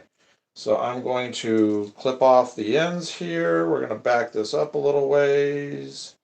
All I'm doing is prepping a piece to make a measurement so I can trim it to length. Laura says, I just surviving says I love the train. Oh. Saw her and sent another up for 10 jewels. Oh, well, thank you. Thank you for the jewels, and thank you for joining. We're glad you're here. We're just hanging out on a dreary day, working on trains. All right, so we got this guy now. So now I'm going to see where this falls over here, and I'll make my cuts. Tyler says, let's see some thermite track welding. I'd melt everything. There'd be nothing left up here if I did that. All right, so let's see. Says, I'm remembering that steam smell now. Yes, that smell. And you can't get it out of your nose. If you've ever experienced the steam smell that comes out of these engines, the models, you never forget it. I mean, I can even smell it right now. As soon as he mentioned doing the smoke, it's like, oh, there's that smell. I smell that smell again. It's like you just can't ever forget it. And so yeah, the wife wouldn't put up with that for very long. Says, probably limited has NCL smoke train. Yeah, I don't doubt it. 311 says that smoke smell will take you back to 1962 every time. My dad and his brother. Yeah. A lot of Christmas trains had it. Will County says hello. Hello. Glad you've joined us. All right, so I got that pulled out right there so I can see exactly how long I need these. There we go. All right, so we're going to put that right there. Got those butted up right there. And we'll get it close. It's not perfect. I don't really care. As long as I don't have derailments, I'm fine. Do what? Yeah, watching them work, it's pretty neat. Seen it on virtual. I saw it in person when I lived in Albuquerque. I had because of my artwork, I was able to I had pretty much full access to the Boleyn yards. and I watch him work on stuff. And that was one of the things I enjoyed watching. But nowadays, I watch it on virtual rail. They'll catch crews working, and so I'll see it there. Marty Lee says I can smell that smoke now. 50 years ago, thanks for that. Yes, that's yeah. Like I said, you will never forget that smell. Ben Howard asks, what do you do to reduce the smell of paint and glue in the room? Okay, so he asked, what do I do to reduce the smell of paint and glue in the room? Well, for one thing, I use acrylics, and acrylics have very low odor. So if you're not using like a thinner base paint, um, there's really not much of an issue.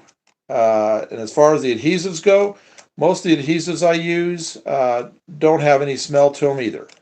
Like this stuff right here, this foam cure that I use for putting the road bed down and gluing all my foam together, very low odor. It's pretty good.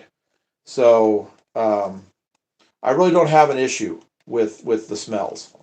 Arsky says I have frying bacon, apple, and cherry for my locomotive. Oh wow! The smoke fluid. I didn't know they made the fluids, the smoke fluids, in different flavors like that. Interesting. The apple be good. I'm not a cherry fan, but that apple be pretty good. All right, we are almost the point of having. I just need to trim, maybe just filing it. Probably just filing it would do it.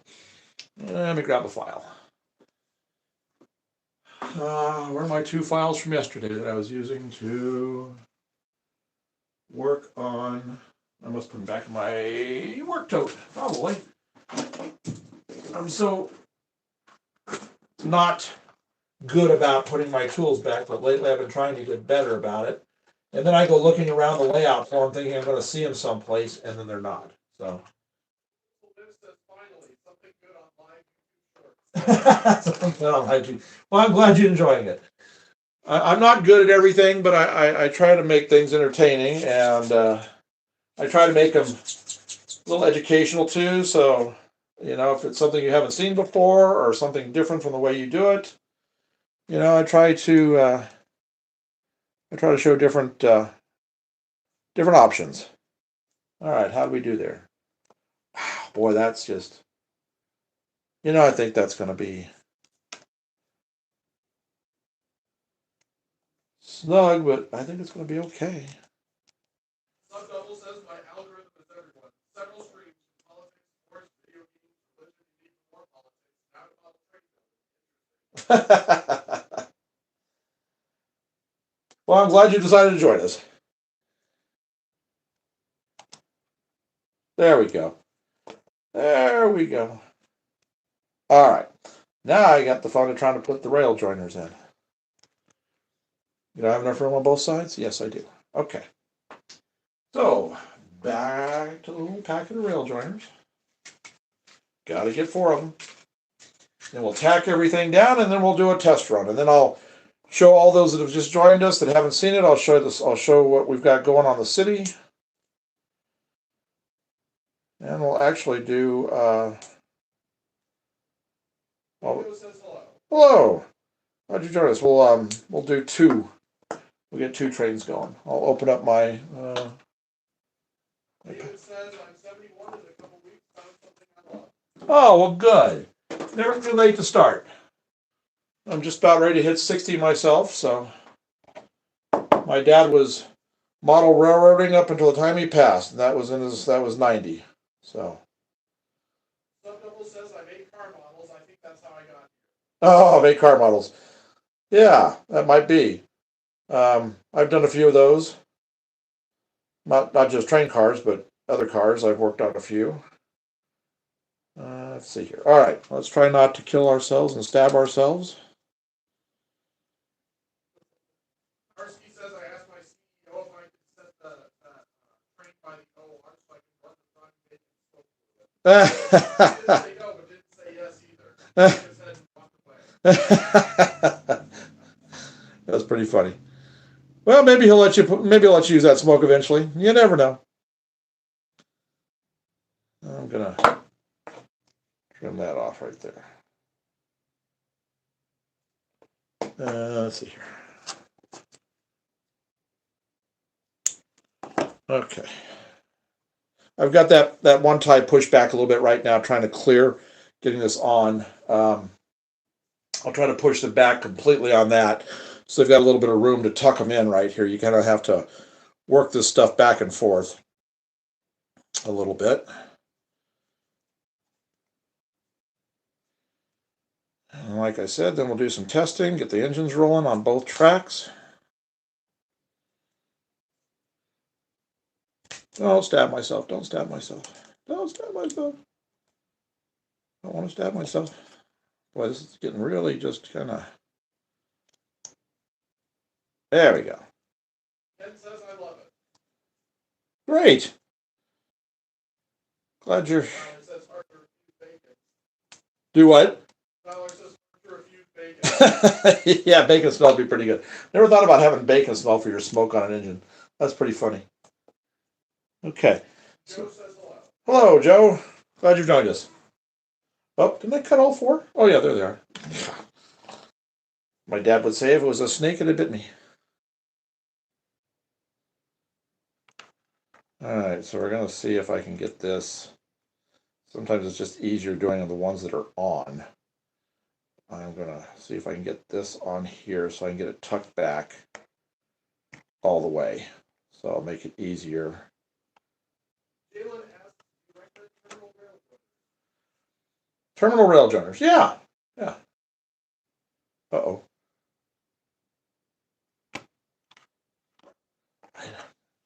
I hate to lose any of them because it's a 20-mile drive to go get more. 123 says professional. Not quite.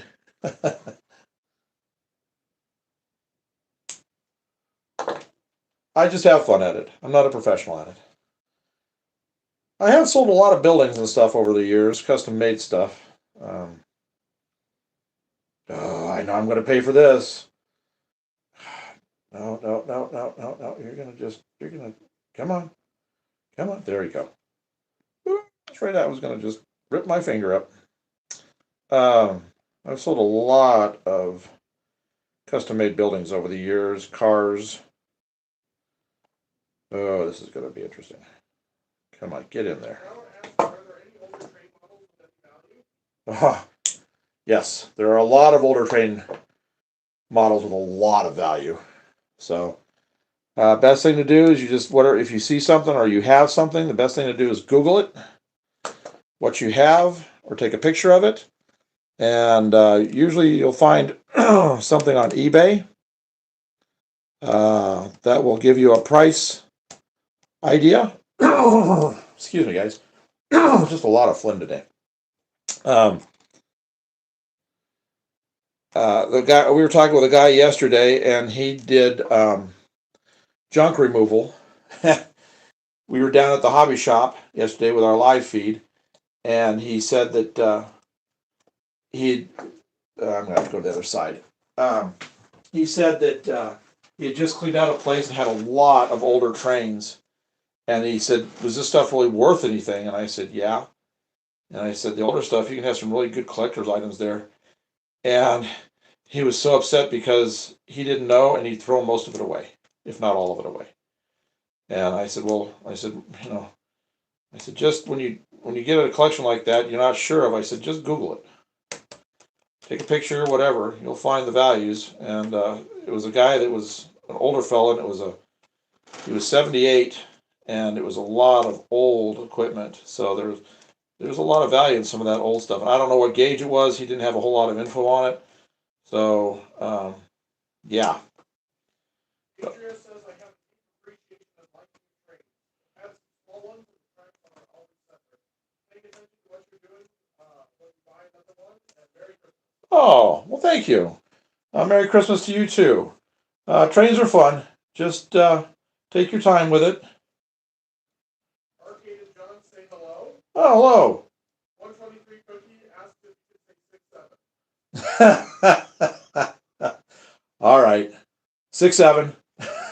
I'm not going to do the hand thing though. My wife's a teacher and she's so sick of that. She's they were actually encouraging it at her school. They had things going on about it. It's like she was just no, we can't be doing this. So she's not here right now. So that's how I was able to get away with it. Molly just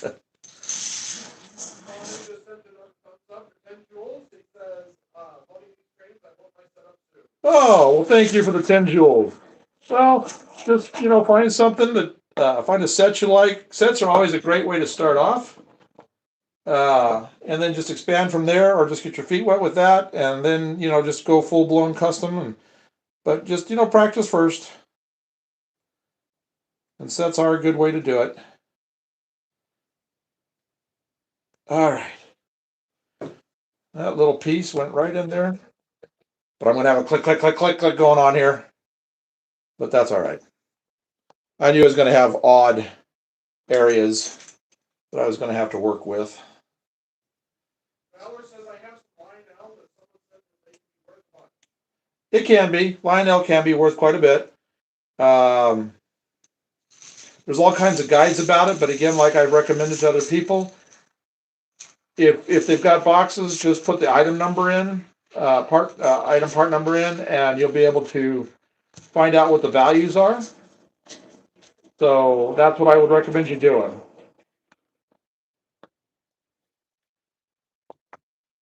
It's an easy way to educate yourself about it. Then you kind of start getting knowledge about it, and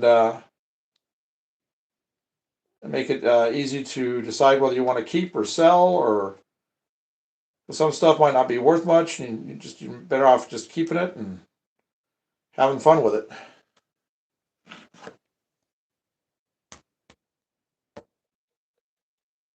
All right, so we got that on either side. Got that one there. So now I'm going to tap those in, and we're going to be ready to start doing a test run. And I'll do a quick tour of the layout before we do that. Those of you that just joined us that weren't here earlier for it.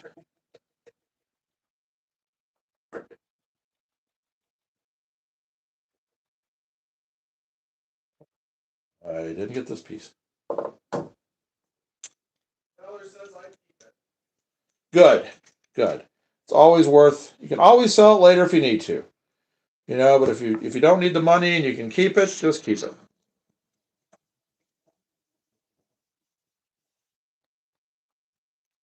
That's always my number one recommendation. People get so quick when they get something to just sell it off, but then they regret it later. And if Tracy says I have lots of pictures, Budweiser, Coke, Christmas sets. Lucky to find some Coca-Cola Christmas sets. Well, your best bet on that's probably going to be eBay. Or get yourself a booth at a local show. Well, not a booth, but a table. Or even go talk to a hobby shop that's in your area. They may be willing to sell it for you. Okay. We're getting there. I'm going to have to put, nope, those all went back in. So we only have just this one right here to do. And we pretty well got it. We'll start running and seeing how they do. Curve, enough of a flat curve back there that the other side is fine. I've already tested the other side. But I'm hoping I've got enough of a flat curve here to where I'm a little worried about right here. I may have to reposition that. So we'll see. Tracy says, You're welcome. once I start my layout, I'm not selling. There you go. Yep. Once you start doing it, you'll not want to sell it. You'll just want to keep adding to it. All right, so let me clear this all out of the way. I've got to do some grinding real quick. What? Oh, I thought you said something. All right, where did I put my Dremel?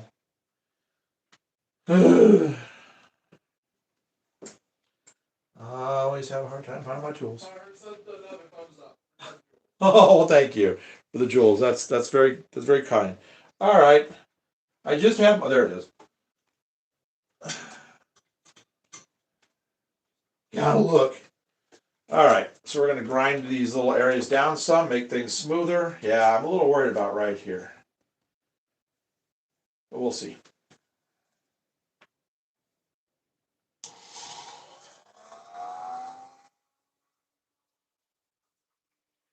I will flip this around. We'll put this right here so you can see what I'm doing. Just working these areas right here, the new joint, until I don't seal any burrs.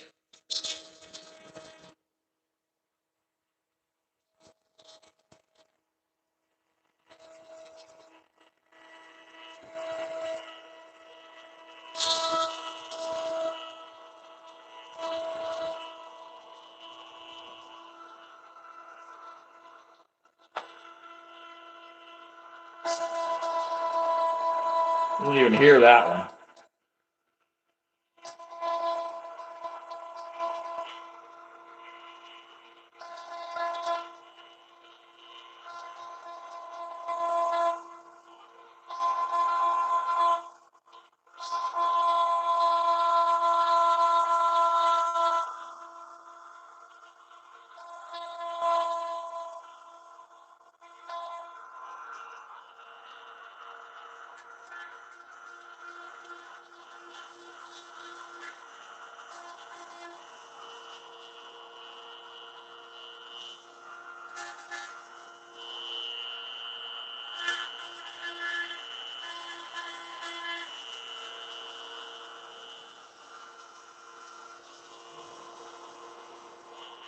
Okay.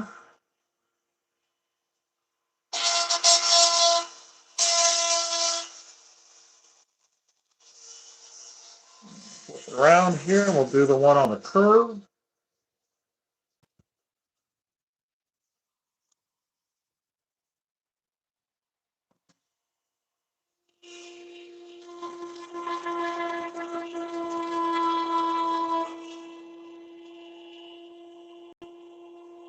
Ooh, boy. That is a big gap. I don't know what that happened.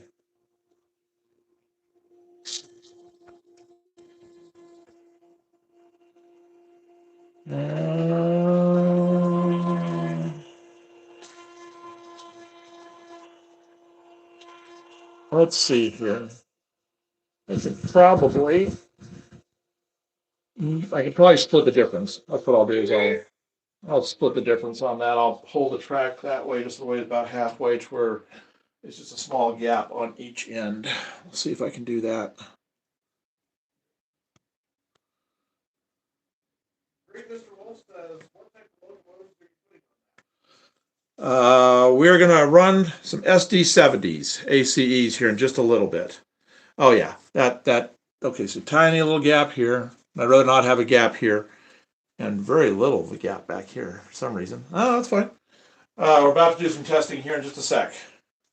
Just wrapping up a couple of problem areas. And worst case scenario, I'll just solder that one joint, put it there, and I can fill that gap in, no problem. Matthew says trains are cool. Yes, trains are cool. I have to agree. All right. So let's okay, I've been talking about doing a quick tour. We'll do that real quick, and then we will test the inside track. I'm going to let's see here. We'll go ahead and let the outside track be running. I'll let the train run right under. Well, I'll show you what I'm talking about here on this. Am I going the right way? Yes.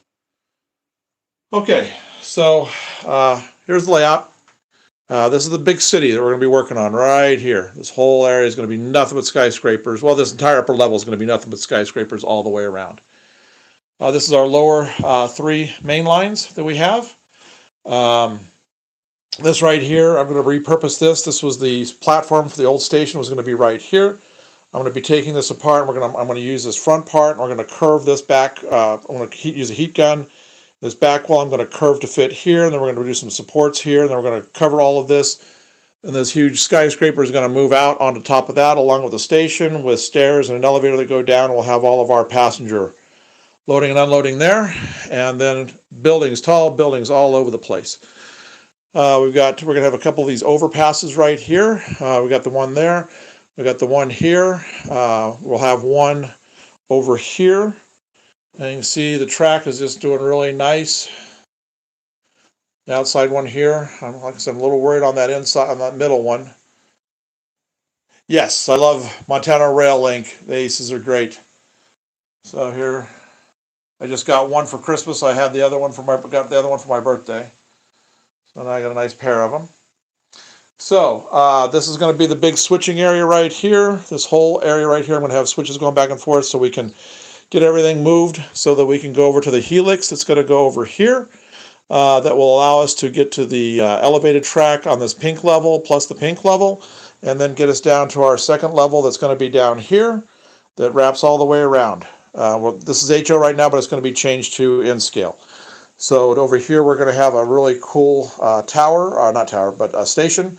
Probably the San Diego station. I just like the styling of it. It won't be San Diego when I do it, but it's going to be whatever we name the city down below. Reverse loop down here, just a dog bone loop right here. It's going to go back, hook up, so it can go back to the helix that's over there.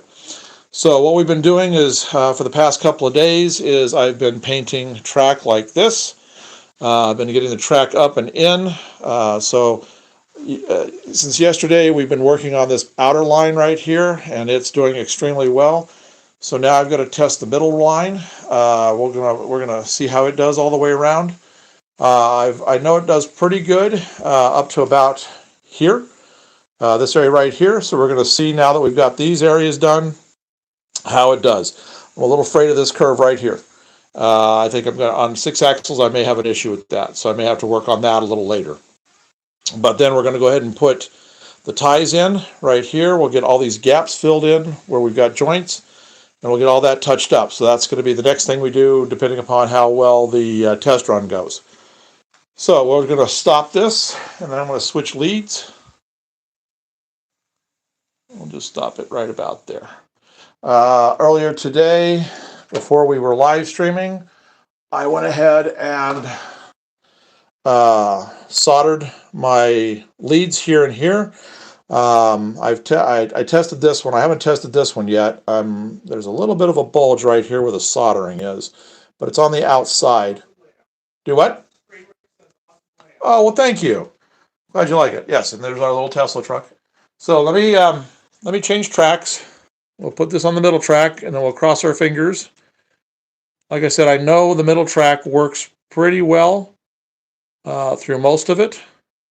There's a couple areas that I'm going to have to deal with, I think. Okay, so let me set this down for just a second, and I'll switch my power leads, and then we'll see it come around. All right.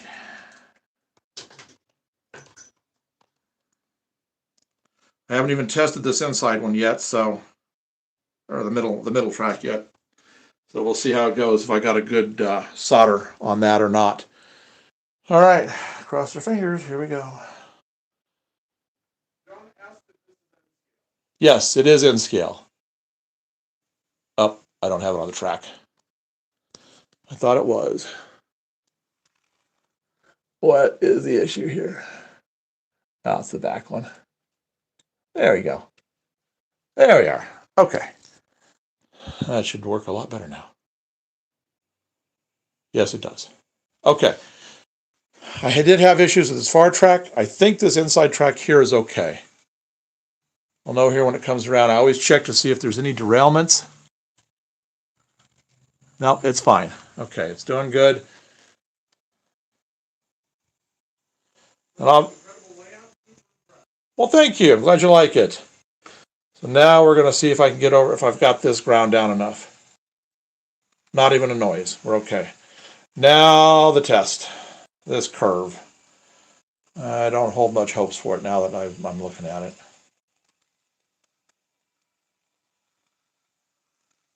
Oh. Well, there's not a single derailment. It sailed right over it. So, okay. Oh, cool. O-scale is cool. All right, here's going to be another big test right here. It looks like they're all on the track.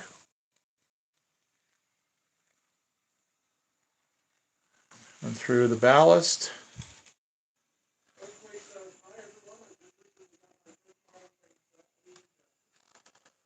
have fun. Just got your first model train set. I would just set it up the way it is and expand on it. Just take your time with it and enjoy it as you go. All right, here we go. A little faster speed. See if it's still. Oh, it tracked nicely. Nothing. Oh. All right. Oh, thank you. Oh, welcome back, Andrew. All right, here we go. That was the tight one there. Nope, not a problem. Nice. Okay, so inside track, outside track are both going. Now that I've said that, I'll probably start seeing derailments.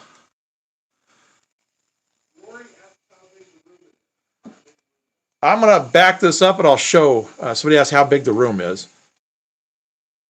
All right, so we're going to stop that right there. So I'm going to step out and I'll do a look back at it. Okay. So this is what we've got so far. This is 7 foot. That's 9 foot. 7 foot and 9 foot, obviously. And the same for the lower level right here. I'll try to get a back pan here so you can see what we've got going. So all of this is going to be moved up. These lights are being moved up to these top up here, so they're going to be out of the way. I need them out of the way because if you look, you can see this thing is already taller than where my lights are now. But I've already got these up here already set. I'm going to make some more because this is actually, we've got at least half a dozen towers that are going to be taller than this one. They'll be scattered throughout the place.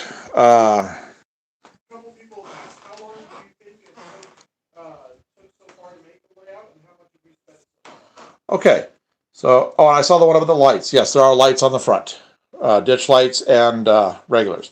So it took, so far, all of this right here has taken about 4.5, 5 months to build. That's including even carving the rock face, all the painting, the scenery I've done so far, bench work, the whole works. And that's including assembly. This is a 3D printed building right here, and the ones we have coming are all 3D printed. All 20 of the skyscrapers are 3D printed. Cost right now has been everything, not counting rolling stock, but everything. All the buildings, all the material, track, the whole works, bench work, electrical, all of the scenery materials, everything up here. I've got about 400 to 450 in it so far. Virtually nothing. I mean, for a model train layout, that's really nothing on it. So I'm estimating that by time I get done, each one of these buildings right here is only $12 in filament. So even 20 of them, we're only looking at another $250 to do the rest of the tall buildings. So I'm kind of estimating right now. I've most of the material I've got, all of this scenery material right here. I've got everything. I've got enough of everything to finish up what I'm doing. I need to buy some styrene for the streets, for the roads. I've got all the rest of the styrene I need for this, for my double, to get the second, move this over and get my second elevated next to it and run it all the way through. Got plenty of material for that already. That was all in that first 400 that we spent on the layout. So I'm going to guess that by the time we are done, we'll have right around $1,000 in the layout. And that'll... Oh, cool. So he says he's going to be doing a mountain scene. He can't wait to start it. And we're doing a mountain here too. We're doing it back in this area underneath right here, along with... A lot of moss. A lot of people do use real moss. I know that. I mean, lichens basically that. So I've seen people actually use moss on their layouts. So you might do some research on that. And yeah, I would look into it. I don't see why somebody wouldn't use it. Okay, so.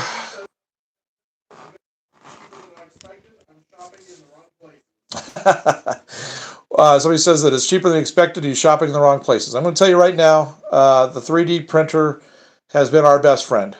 That's the beauty of scratch printing and 3D printing. Exactly. I've priced this. I've priced a comparable building to this size for a custom builder that's online, and the cheapest to get a building this height right here was $1,000, between $900 and $1,000. It was $12. So our printer ran us $300. So basically, for the price of that one tower, I could have bought three printers, three 3D printers, and had them just churning stuff out constantly. And we're going to have 20 of these towers. So yeah, if you've got the ability to get a 3D printer, I would get it. I don't count that in the price of the layout because I've been printing off a lot of buildings and selling them. A lot of these smaller type of buildings, like these offices and things. And that's what I got it for originally, and then we just kind of converted over and started using it on the layout.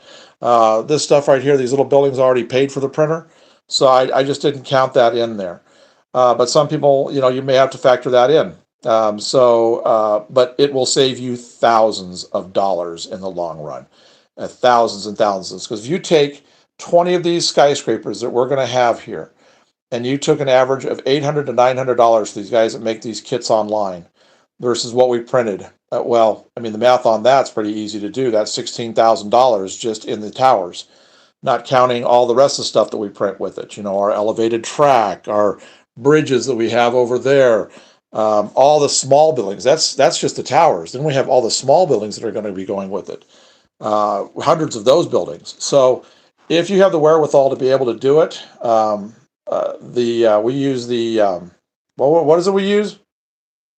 Printer, Yeah, Bamboo Lab A1. the Bamboo Lab A1. They had some big. Oh, you're welcome. And Earthquake says you have a new subscriber. Oh, very. Connor said another thumbs up. Well, thank you. Thank you for the thumbs up, and thank you for the subscription.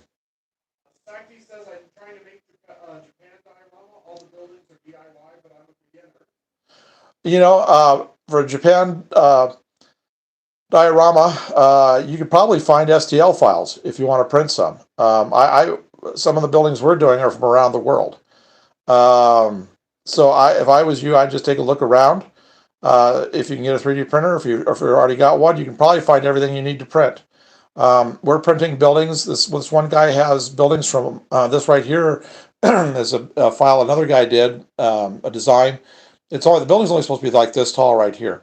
What we did is we came in the center sections. The center section was right here. We did 3 of them and shot the height up. So that's the great thing about the 3D printing is you can just do whatever you want to with it. So what I would recommend is look for an STL file if you've got a printer and adapt everything that you want to it. And there's all kinds of great illuminated signs now where you can do fantastic stuff. We're going to have kind of like a Times Square type of thing happening. We're going to have our main road is going to be going underneath here. So I'm thinking about having along here a lot of signs like you've got around Times Square in New York. So there's some fantastic lighting you can do. All that. So now I'm not counting that lighting in the $1,000. What I'm counting in the $1,000, $1,100 for our layout is basically all of the buildings, paint, track, everything like that, foam, the whole works. Any of the extra stuff that I start putting in, because I don't know what I'm going to do yet. So that will be that'll be coming. So this probably will come out to being about a $1,500 layout once I get all the signage done. All right.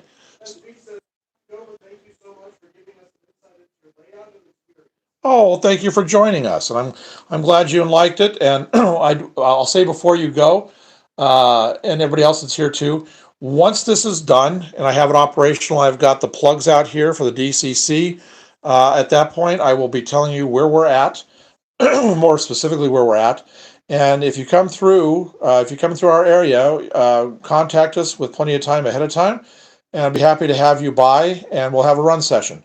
I plan on having, either by appointment run sessions, or I'll have open run sessions to where you can just come and enjoy. And I mean, with this, we'll probably put like 3 plugs along here, and there's enough room to have 3 stools right here, and I'll sit on the inside to where we can have a number of people come. And with 2 layers right here, we can do a lot of running. So it's not just limited to this up here. So we're on a main interstate that services both Chicago, Milwaukee, and Minneapolis. Well, and down to St. Louis. So we're pretty centrally located. So if you guys are traveling this way, sometime over a summer or something, just be sure to get. By summer, we'll have this pretty much done. So we will be opening it up for operations then. Mr. C says this is awesome. Oh, great! Glad you like it. You ask controller you use. We don't have one purchased yet. I used to use Digitrax. That's probably what I'm going to go back to. The hobby shop that we were at yesterday, that we were doing the live feed from, he has all of his Chief sets, 50% off right now. He's had them that way for a while, so I plan on going down and picking up that, because that's a heck of a savings. So we'll probably be doing that, and we'll get the extra controls for it, and have the like I said, have the plugins right here. So I'm just familiar with Digitrax. There's other good ones, but that's probably what we're going to go with. SB says I'm from South Wales, UK, so I will just be online viewing LOL. Oh, yeah. Well, you never know if you come to the States and you're in Chicago. Chicago's a big city. I know a lot of people from the UK come to Chicago. So we're only about 40 minutes from downtown Chicago at this point. So, Sovereign says, cool, I'm in Chicago. oh, well, there you go. Yep, there you go. So, I'm just going to tell you guys where we're at. We might as well just, I'm sure most of you figured it out. Anyway, so we're in Beloit, Wisconsin. It's right on the border, south central Wisconsin, right on the border of Illinois. So major interstates go right through here. So you can just come on over. Like I said, when we start having, we'll let you guys know when we're open for it. It'll be about 6 months yet, but starting in the summer, we'll probably have time to come by and do some of that. So anyway, I think what I'm going to do real quick now is I want to take all of my little bits right here and start filling back in, and then I'm going to do some test runs again, because I want to make sure that I don't get a bulge in the track once I get these under here, so that we don't get any derailments off of that. So I'm going to just... Oh, well, thank you. Yeah, we're always happy to answer them. Look, just send us an email through the site if you've got a lot of questions. And we have a lot of people ask questions, so it makes it easier. Just send us an email, and I'll be happy to answer whatever you've got. So we're gonna. So now what we're gonna do is we're gonna start working on filling the gaps. So, and then we'll do a test run again over the top of it. So we're gonna set this up, and I'll show you as we go. So let me do my little duck under thing here. Gotta find my files that I use. I was looking for the one. That's my little square one. Oh, Drew says that's awesome. I'm in McHenry. I'd love to stop by sometime. Oh, sure. Once we have ourselves up to the point of being able to entertain, we will more than certainly do it. Right now, it's just not enough for anybody to come by and do anything with, and it's just kind of a disaster. So once we get to that stage, be happy to have you stop by. All right, let me see if I can find my... It said 100 with the jewels. Oh, well, thank you for the jewels. Glad you've been enjoying the broadcast. Is this it? Is this guy it? There he is. All right, I found my 2 files. I was missing the one. Okay, so. So you're using 3D prints to build your building? Yes, we are doing 3D prints for our buildings. It's the most affordable way to do it, and they come out great. We can customize them however we want to do it. All right, so let's see what we've got here. I think this guy, a 3-track or 3-tie right there will be perfect. It will be. So we just have to trim this down some. We'll get my little cutters here. Now, when you do these like I did yesterday, if you weren't with us yesterday, what you do is you trim off all the extra little nibs on each side. That way you don't have a problem sliding it under if there's some of that plastic still underneath there. Then this is the side that goes up because it has the wood grain on it. So you've got the little bits that are supposed to be like the spikes and the plates. So you want to get that off. So what I do to start off with is I file this smooth, and don't worry about all the paint coming off because I'll touch all that up. So you just get that smooth on both sides. Then you have to account for that rail joiner that's there. And I'll show you what we do with that. That's why I've got the 2 different files. Okay, everything's nice and flat. So now we use the square file. This one is about the width of the rail joiner. The right here is about the width of the rail joiner. So what we do is right where the track was, right here you can see the little holes that were right beneath the track, is we're going to take this and we're going to run it right there over the top. We're going to create a little channel. Yes, these are plastic. Or the ties are plastic. The rails are metal. Okay, so what we do now is we've got a channel.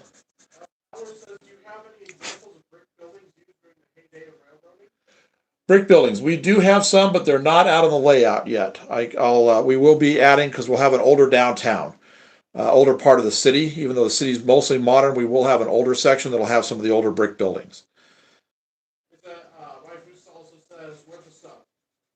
Says what? Says it's worth a sub. Oh, well, good. Thank you for subscribing. Our next live one will probably be about midweek, like maybe right before New Year's. What we're going to be doing is building the station that we have, the 3D printed station. So you'll get to see how one of those 3D prints comes together, how easy it is. Okay. Baltimore Rail fan asked what track do you use? Somebody asked what track we use. I use Atlas Code 80 Flex Track, nickel silver. And I bought all of this used at train shows. I could buy the new, I've got a supply, I got a source for it. But instead of paying $5, $7 a piece of track, I generally pay 50 cents a piece of track.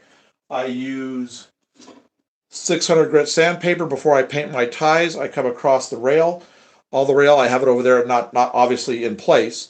But I take and I clean all of the tops of the rails off and down inside a little bit for the, so your flanges can have a good connection. By the time I'm done, it takes like 2 minutes to do a piece of track, maybe less. You've got basically a brand new piece of track, then it takes me about 10 minutes to paint. And I love this brown. It's, I've shown it before, I'll show it again here. It's honey brown. This was 70 cents for a bottle, and I'm only about maybe, so far with these 3 main lines, I probably only used about a third of a bottle. So that's how I get everything so cheap, is I just find it and I recondition it. Takes a little bit of time, but I also spend a tenth, between a seventh and a tenth of the price other people do. All right, so we now have the little grooves. We have grooves filed right here and here that will be underneath the plates.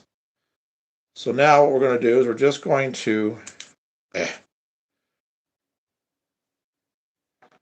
get a grip on this, and we're going to push it. We've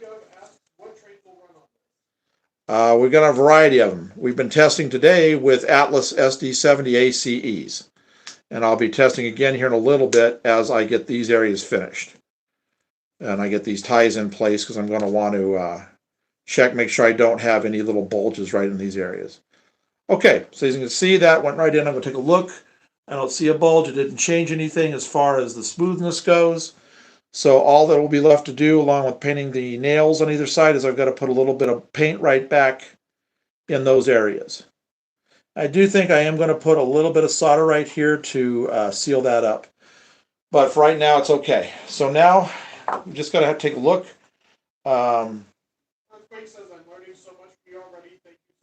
Oh, you're welcome. I'm glad you're finding it informative. That's what we're trying to do with it. I think that's going to have to take a 2. We're going to have a little bit too big of a gap on one side, but I think if I did a 3, it's going to push them too tight together. You know what? I'm just going to strip. I'm going to strip this off right here, and I don't need this for anything, and this will allow me to do a variety of different sizes. Let me see. I'm going to get a 3 off right off the bat. Hello. Glad you've joined us. Let's see, I'm going to do a 3, so I'm going to cut it right here. I got a little extra piece of track that I wasn't going to use for anything, so I'm just going to take this and I'm going to make sure a 3 is going to be too wide for this spot. So I'll move the camera up a little bit closer as we get to it. I'll just move the camera down as I'm working. Let's see here, how is that going to be? Well, actually the gap's probably on that. I'll go with a 3. So let me bring this down. And I'll just bring you guys along as I'm working on each of these gaps. here was a gap right here. You see the ties are in. I'm going to come in and I'm going to scratch some of the brown off. I made the brown a little too thick. I didn't pull enough brown off to get to the black undercoating to get the shadows. So I'll just scrape the top with the X-Acto blade and just get it to where I can see some of the black coming through. Okay, so just like I did a second ago, yeah, just keep dropping stuff on the floor and have to look for it. That'll do it. So same thing, I'm just going to file these little parts off right here. Those are the simulated, well, it's what holds the track in, but it's the simulated spikes and plates. So I'll just make sure that's smooth. And then, like I said, I'm going to come back in and paint everything. So I'm not concerned about that at all. I'm just trying to get these gaps filled so we don't have any. So there we go. So that's got that and that. So now I'll take the little square file like I had, and right where those little holes are, I'm going to make my channel that will accommodate the plate underneath. So we just... Oh, well, thank you for the floating heart. I'm glad you've been enjoying it. We're, like I said, trying to be informative, trying to show you how. And like I said, the way I do things, because I've had a few people make comments about why don't I use this tool or why don't I use that tool, because that's obviously what they use. This just works best for me. Everybody's going to have the way they want to do things, and but if this gives you guys some ideas or options on what how you're working yours, and you're looking for something for the first time, haven't done one, compare what other people show versus what I do, and just go what seems like the best for you. All right.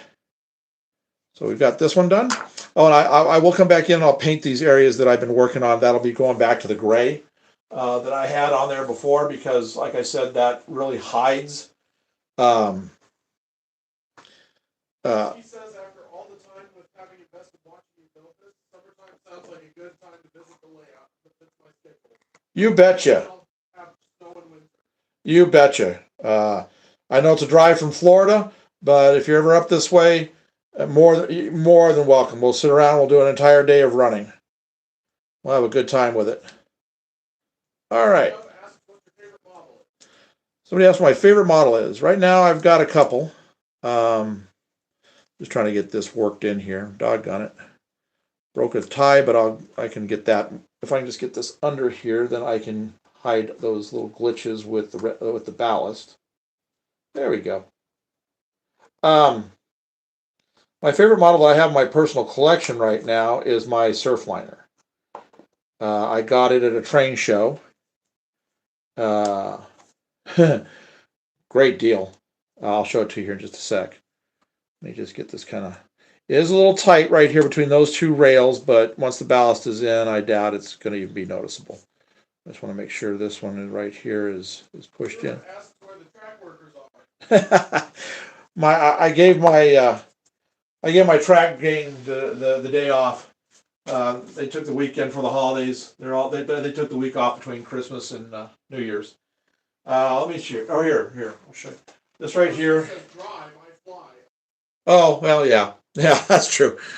All right, this is my favorite engine that I've got in the collection right now. This is the one I got at the train show. This is a Surfliner out in California. I just absolutely love this paint job. And the Surfliner cars are just gorgeous. So this will be when we start doing our runs, our live runs, we're just going to have the camera set up and we're just going to have trains running. You're going to see this one on a regular basis. This one and the one that goes with it, which is, I'm going to move this anyway down to the next one. That's what I'm going to pair with it. That's what they ran together, the two Surfliners. So I'll do them back to back, and I'll have the Surfliner train behind it. Probably about 10 cars. Okay, so now we're... Yeah, I love these. I have these in HO, and I wish I'd kept one just to have kept it. Because I'm going to eventually, right here on this wall, this is going to be a big build project we're going to do. This is going to be a massive display case. I'm going to build out of 1x6s, and I could have just set it in there and just left it. So there's certain things that are in the HO, even though we're kind of moving out of HO, that I'm going to keep and I'll have on display. So let me back this up just a little bit. Okay, these are the two ties that were broken on this track when I bought it. So I'm going to fix that right now by taking this. Do I have some singles already? I got a broken single. well, the single itself isn't broken, but the tie next to it is. Yeah, there's one right here. Okay. So I've got a couple little singles here that I took off of other track, the ends of other tracks. So again, just, I'm going to leave that for stability right now until I get this filed. So same thing as before, just getting the plate off and those spikes. Trying not to break the end of the tie off. These little N-scale things are... Now this, I don't have to worry about making a groove so much because these two are just repairs. So these can actually go under flat. I'm not going to probably channel these like I do for underneath the plates. So really, all I got to do, they're smooth. So now really all I got to do is just trim off these little nibs like that. And then we'll just push that under like that. And then again, these will all get locked into place when I do the ballasting. Bob asked, what's the best starter set for N-scale? Best starter set for N-scale. Personally, they're a little more expensive, but if you want quality to where you don't have any issues, I would go with a Kato set of some sort. They make both, like steam, diesel, passenger, the whole works. So you can just, depending on what kind of arrow you want to do, and they give you the snap track, well, the unit, they call it unit track. You can start with that, and if you like that, stay with it. You don't have to do flex track like I'm doing here. A lot of guys in N-scale just stay with the unit track. I just do this because I like the overall look of this with the rock. I'll show you. See, by doing it this way and just taking your time, I've got 20 hours of ballasting I have ahead of me, but it's going to look like this when I'm done. So that's why I go with the unit track, or I go with the flex track and the road bed. But flex track is an excellent way to get started. Ask you to get any chargers for your setup? Yeah, probably. Somebody asked if we're going to get any chargers for the setup. They're a good looking engine.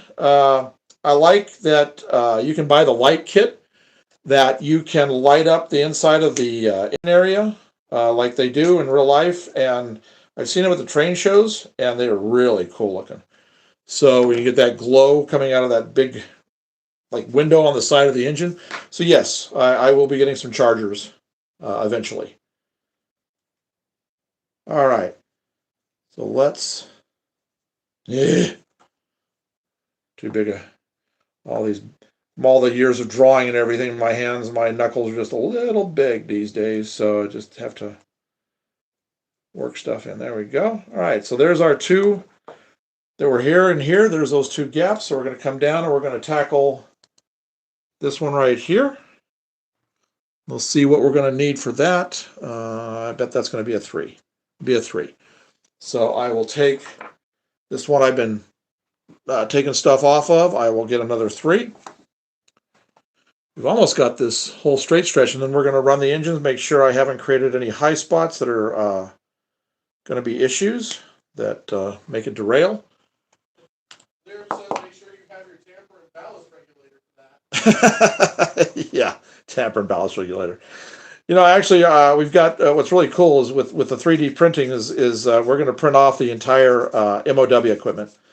It won't be motorized or anything, but we'll be able to set it. Like when I'm working on stuff like this, I always thought it'd be kind of fun to have my little vehicles all around, you know, the MOW stuff, showing like ties being replaced and everything, and do that. I will eventually get to that. So we'll print all those off. We got the fine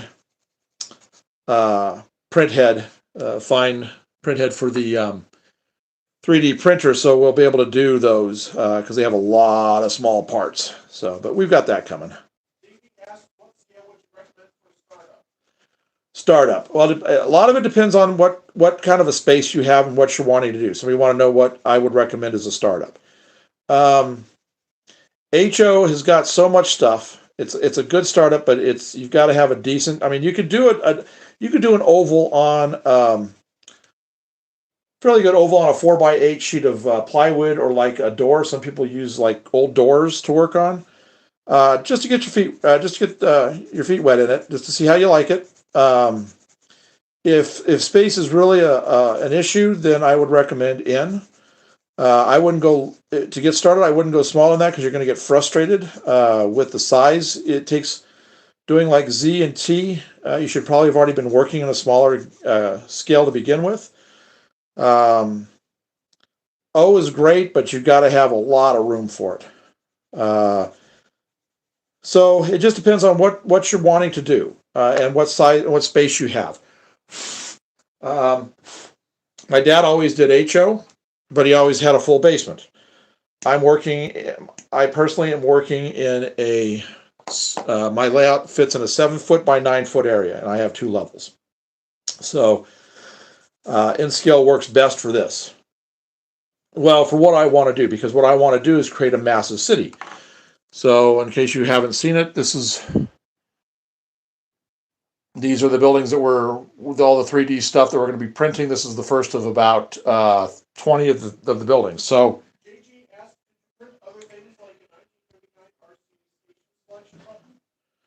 oh yeah. Somebody asked if you could print other things besides what we're doing. There's ST files for virtually everything. I see guys that are printing plumbing parts. They're printing things for their cars or automobiles. So I'm sure whatever it is you're looking for, you could easily print it. All right. Yeah, money for O scale. It's expensive. My dad was into O scale for a while when he was a member of a club down in New Mexico, and he had 4 brass Overland SD40-2s, and they were expensive. Okay, so that's in. It's a little tighter here.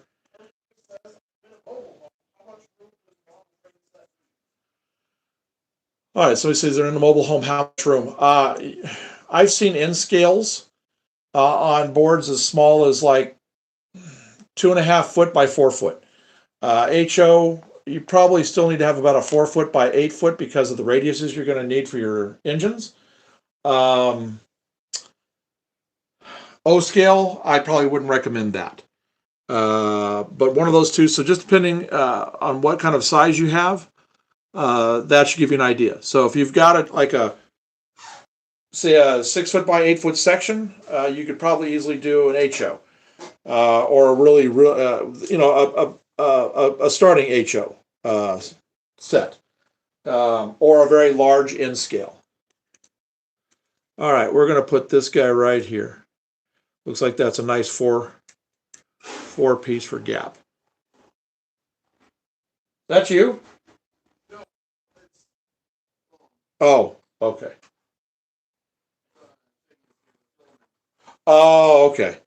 Had a large sound from downstairs. My wife got home. She was out visiting friends today. So yeah, so just depending on your size, the space that you have, that's what I'd recommend.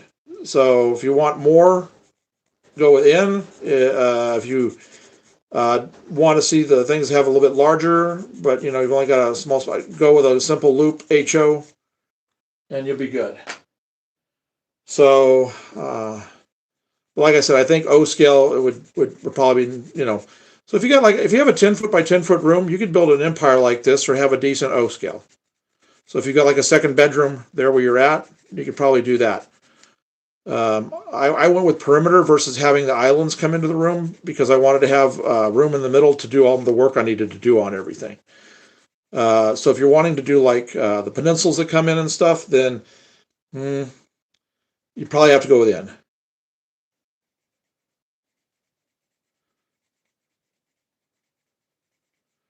All right, all I'm doing again, like before, is I'm just filing. I'm doing the channel right here now you hear the noise in the background. That's what I'm doing. It's nothing exciting. I'm just getting this so I can slip it under the rails. Get that little channel there. So I only have one to do. I think what to do on the other end, and I'll retest the engines across. Okay. So again, I'll trim. No, all these ties I'm not placing by hand. These are all attached to the tracks. All I'm doing right now is where I have my joints for the tracks coming together.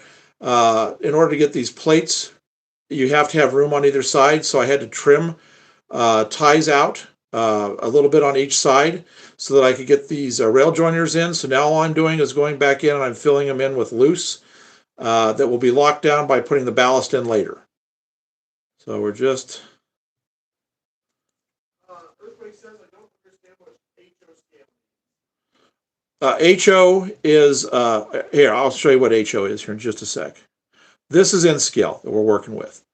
And I'll show you, there was a comparison. Oh, I'm going to have to grind that down a little bit right there. I don't think, well, does that get any better? If I take it back out. Let me just... Harsky says I'm in a mobile home too. I have HO scale and I just put my dining room and made it into a layout. Going through the wall. Oh, there you go. Another fellow said that he's in a mobile home also, and he has it in his dining room, and he went through, put a hole in the wall and moved it into his living room. That's an excellent idea. So you can adapt to any size space if you want. All right, let me get this back under here and see. Right now, most of what I have is Kato with one Athearn.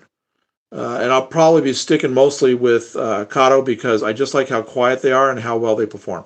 All right, that's better. It did. All right, I'm going to have to, I got to grind this just real quick. It's going to get noisy for just a sec, and then I'll show you the difference between the HO and the N. So for the person that was wanting to know the difference, what HO meant. All right, here we go. Hang on, just going to get noisy for just a sec.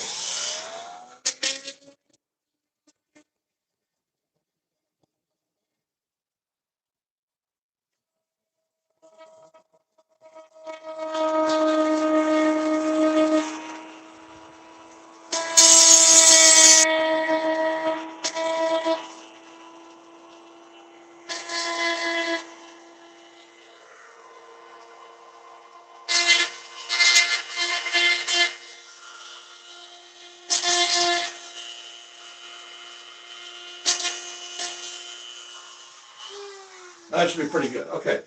So for the person wondering about size on HO and N. All right. This is N scale right here. This is HO. So you can see how big of a difference it is. Let me back this up so we can see. So let me put this down here.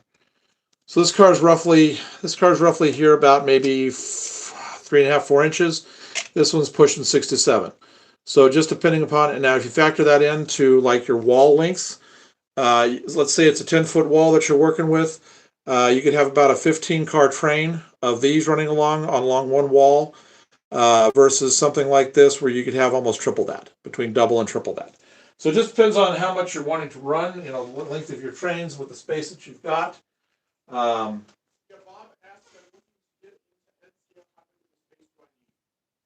Somebody asked how big of a space for N-Scale. All right, let me back this out real quick, so we have to walk to the other side anyway. So let me show you what I packed into 7-foot by 9-foot. Okay. This is a 7-foot by 9-foot double deck layout. And what you can see here is how much I put into it. So I don't know what your space, what your size is, but I'm putting a lot into this. I could probably put more in here, but I like having this open for me because I've got my work table right here. So if you have like a 10 by 10 room, you'd have this space right here to come in and out of the room and to duck under, and there's your, and this is going to be enormous. I mean, we're going to have 20 plus skyscrapers in here, along with a full city. Down below, we're going to have a mountain back in the corner. We're going to have all kinds of industry with a huge, huge station right here. So 7-foot by 9-foot is done this. So you could do half this size without any problem. So you could do like a 3.5 by a 4.5 foot size if you wanted to. So that should give you an idea of what you can fit into a space. Oh, well, thank you for the New Year's Eve jewels. All right, I'm going to set this back. We have just this one. Oh, nope, I got one here too, but that looks like that was a broken tie. We'll start here. We'll start here and we'll get this this broken tie taken care of right here.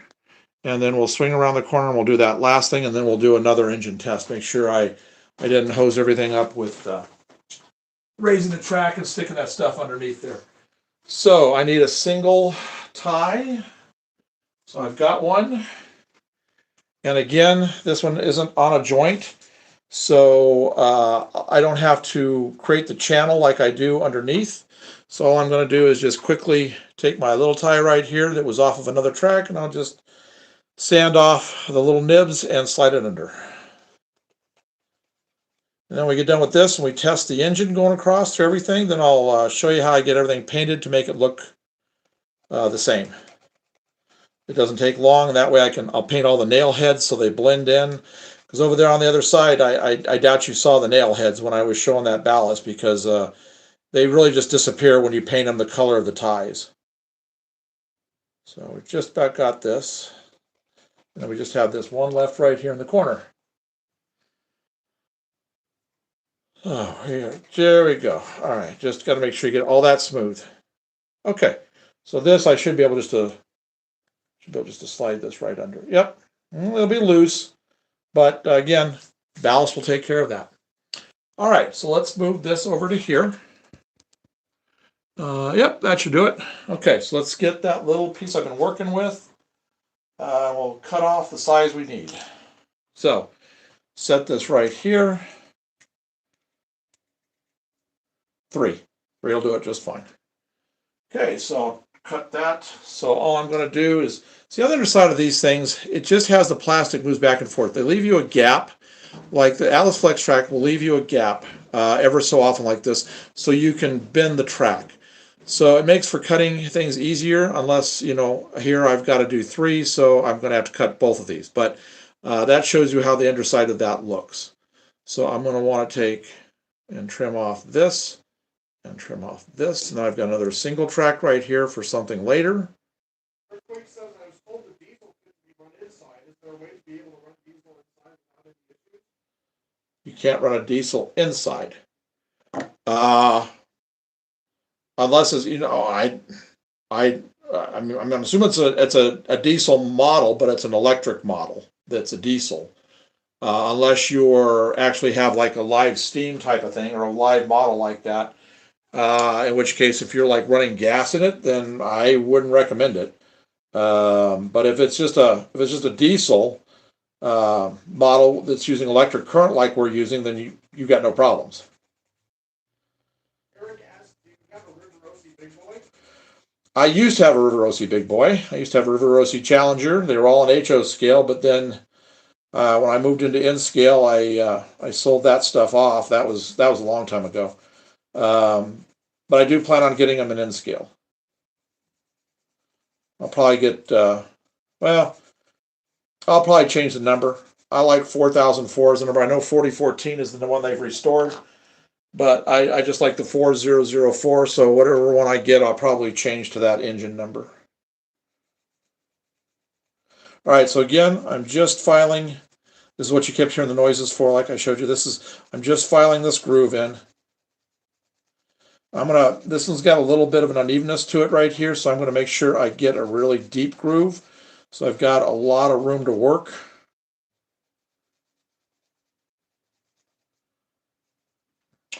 But I don't want to make it so deep is that I file all the way through it and I weaken the ties.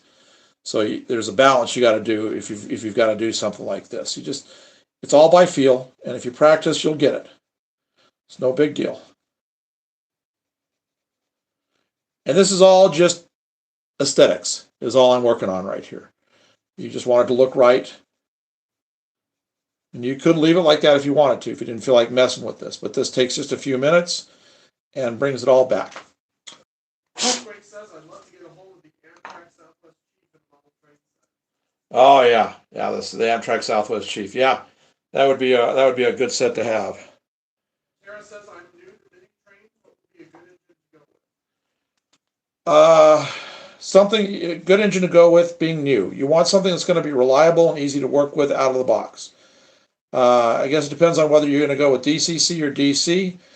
If you're new, I would recommend going DC first, but get one that has a quick plug, so as you get more into it, you can pop a DCC board into it and go from there. But it just seems like it would be just so you don't get frustrated with it, which can happen a lot. I would go with DCC or DC just to start, and then move up from there.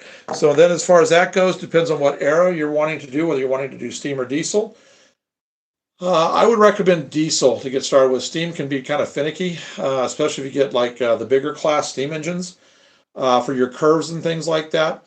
I'd go with an F unit of some sort. Like if you want modern diesel, maybe like an F 40, 50, 60 something, or not an F, a GP 40, 50, 60, or an F7, something like that. If you want something a little older, mid-range, those are pretty reliable. You can start off with an Athearn. You can usually pick those up for, they're noisy, but you can pick those up for $75 or less. And just make sure you get the get models that have that plug in them, so later you can upgrade. And just start experimenting around with it and seeing if that works. If you like it, then think about upgrading to the DCC.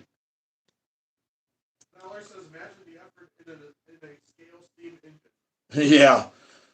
Yeah. I've actually somebody said mention the effort in a scale steam engine.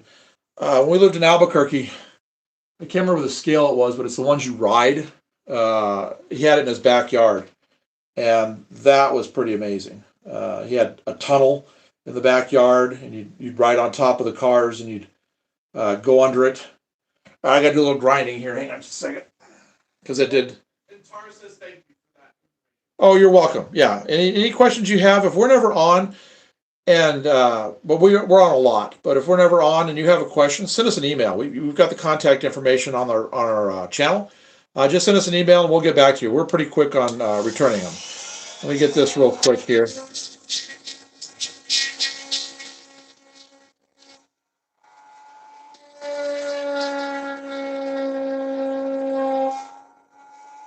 Oh, that's good. Okay. Do the inside of it just a little bit. Where the flanges are, so we don't have any wear on those. That'll do it. Okay. So now I'm just going to leave the camera right here. We're going to start working this area, and we're going to get, well, before we do that, I'm going to test, make sure everything is fine before I start painting all the track. Arsky says, I hope somebody comes out with the new Allegheny with smoke. I know River Rossi has one, but I want smoke. Well, Allegheny is a good engine. Yeah, I like it. All right. Well, Bob says I'm also in Albuquerque. Oh, well, we're from Albuquerque originally. I was born in Albuquerque. All right, let's give this a shot. Got the engine sitting right here. Direction. All right, I'm going to see if I messed this all up or not.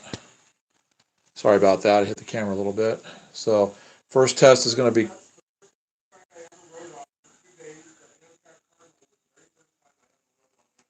Oh, cool. All right, nothing went off the rails there or there.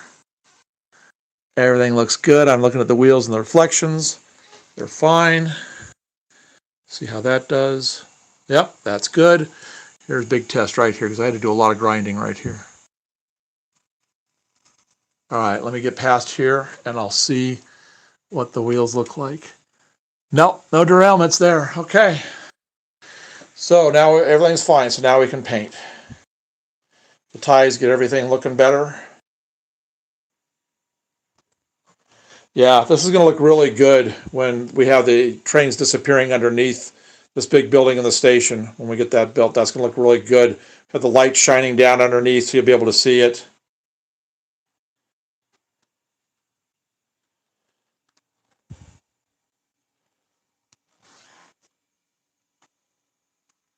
I want to kick the speed up just a little bit, make sure a little faster speeds. I'm not going to have any issues.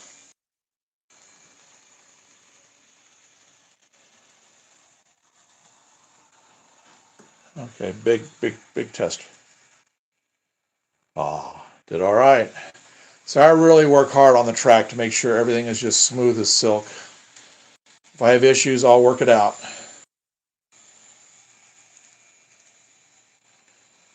There we go.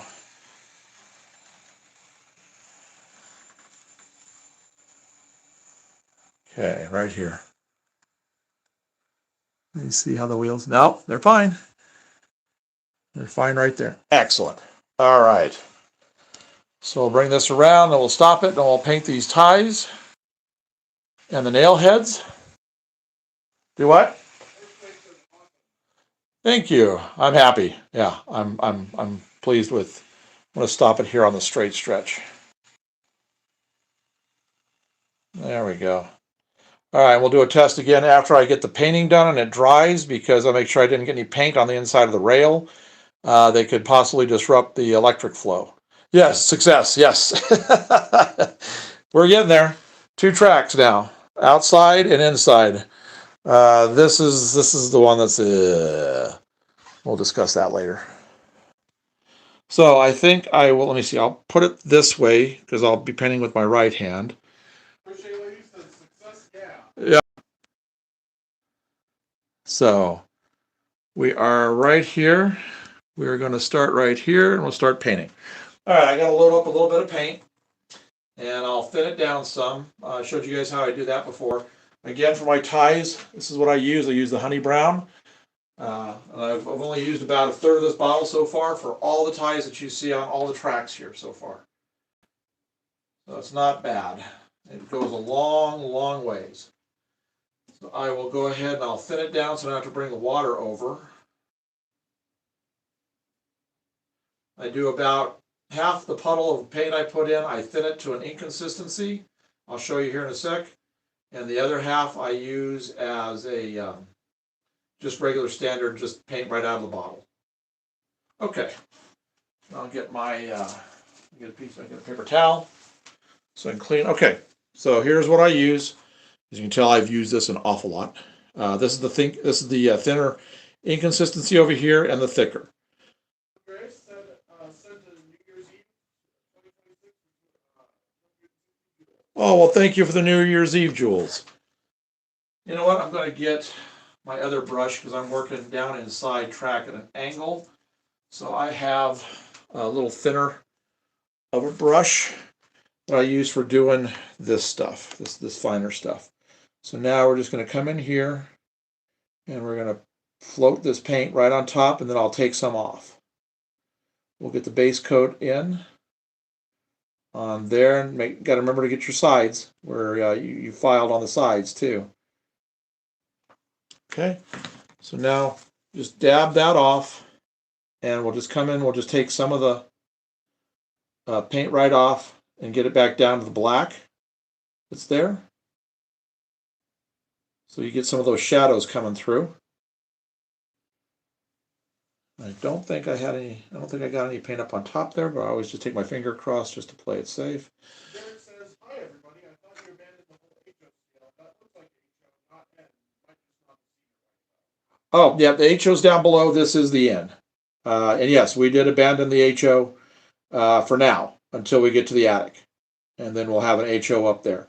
But for right now, just for this room, because of what I have for space, we are just going with the N. All right, so now we'll get the nail heads. Any that I was messing around with that I was having to work with, we'll get those. I did that one already. We'll get this guy right here. We'll get this guy right here. We'll just back this up right here. And I'll just keep coming around and doing this. And I'll show you how this looks on the other side where I've got the ballast already in.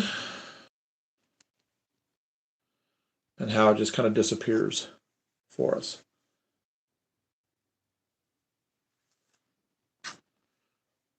Okay, we're almost getting to the point of where I put in ties.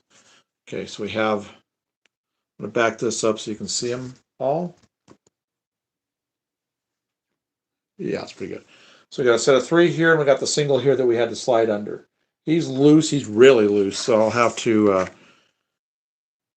try to hold him in place with my hand to get the middle part. And then I'll reset him, and he'll actually kind of dry. Some of the paint will dry underneath, and I'll kind of hold him in place even prior to the ballast sealing him in. Okay, there we go. So that'll be fine. Now we'll get these three right here. Same thing. Try not to get to the side of the rail. You just want to kind of stop where since we no longer have them, you kind of have to guess as to where the plate and the spikes were. And then we're going to come in here and we're going to take a bunch of this off. Get it back down to the black. We just have the little bit of the paint highlight there, and it'll dry darker like the other ties around it, and it'll blend in pretty good. That'll dry much darker. And then we'll catch the outside of the rails. I can see I didn't quite get that pushed in far enough, so I will tuck that under after it dries. I don't want to touch it now that it's wet. Okay, so now we'll keep doing the nail heads. Catching all those little guys.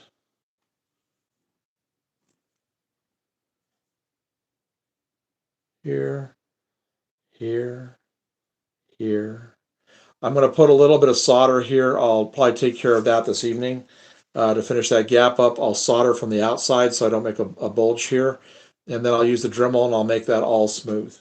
Because that's just that was that gap I was dealing with down there. I just pushed that rail down so that it would, where it came out of the curve, it would be solid. I've got more room up here, so I'll take care of that. Oh, well, thank you for joining us. And have fun editing.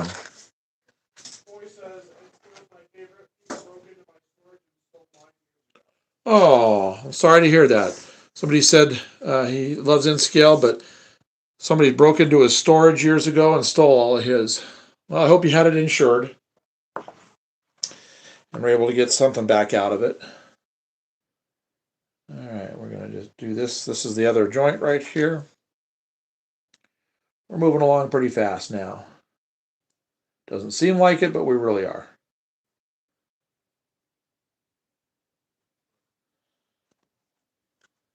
And I grab either, depending on where get that off there. Depending on where I'm working on the tie, I either go with, like I said, either the liquid, the thinner paint, or the thicker paint. I usually use the thinner paint towards the rail itself, and I use the thicker in the middle. Okay, so now we're going to just take, and we're going to start getting some of the black to come back through. And then, like I said, when it dries, it'll look just like the rails around it.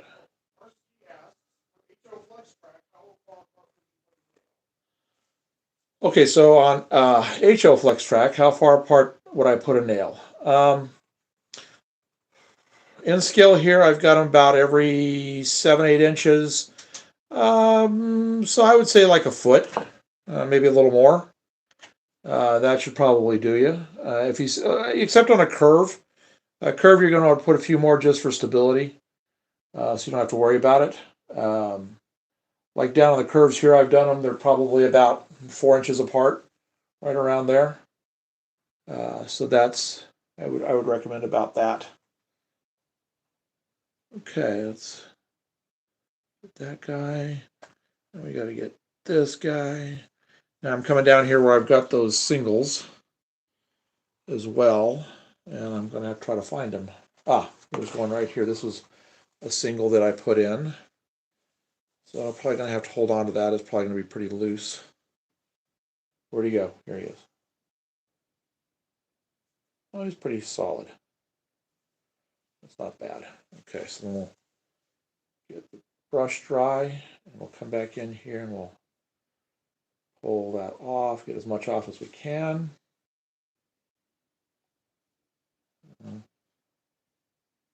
Get the ones out here on the ends.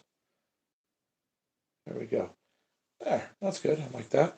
All right. Let's see. Where's my next nail? Here.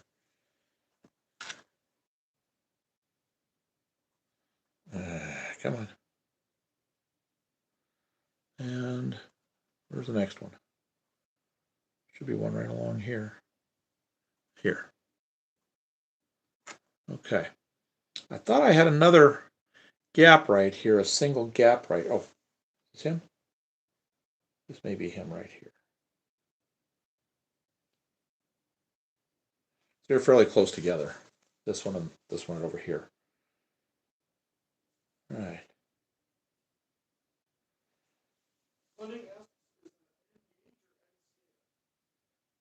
Well, it's in scale. Gauge actually is the size, but it's just considered in scale. I call it both. Doesn't really matter. Okay. I think. Oops. Oh, nope. I thought I was done.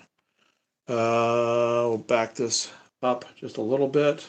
I can't see the screen, so I'm going to hope that's on this because there's the 3 that we started everything with.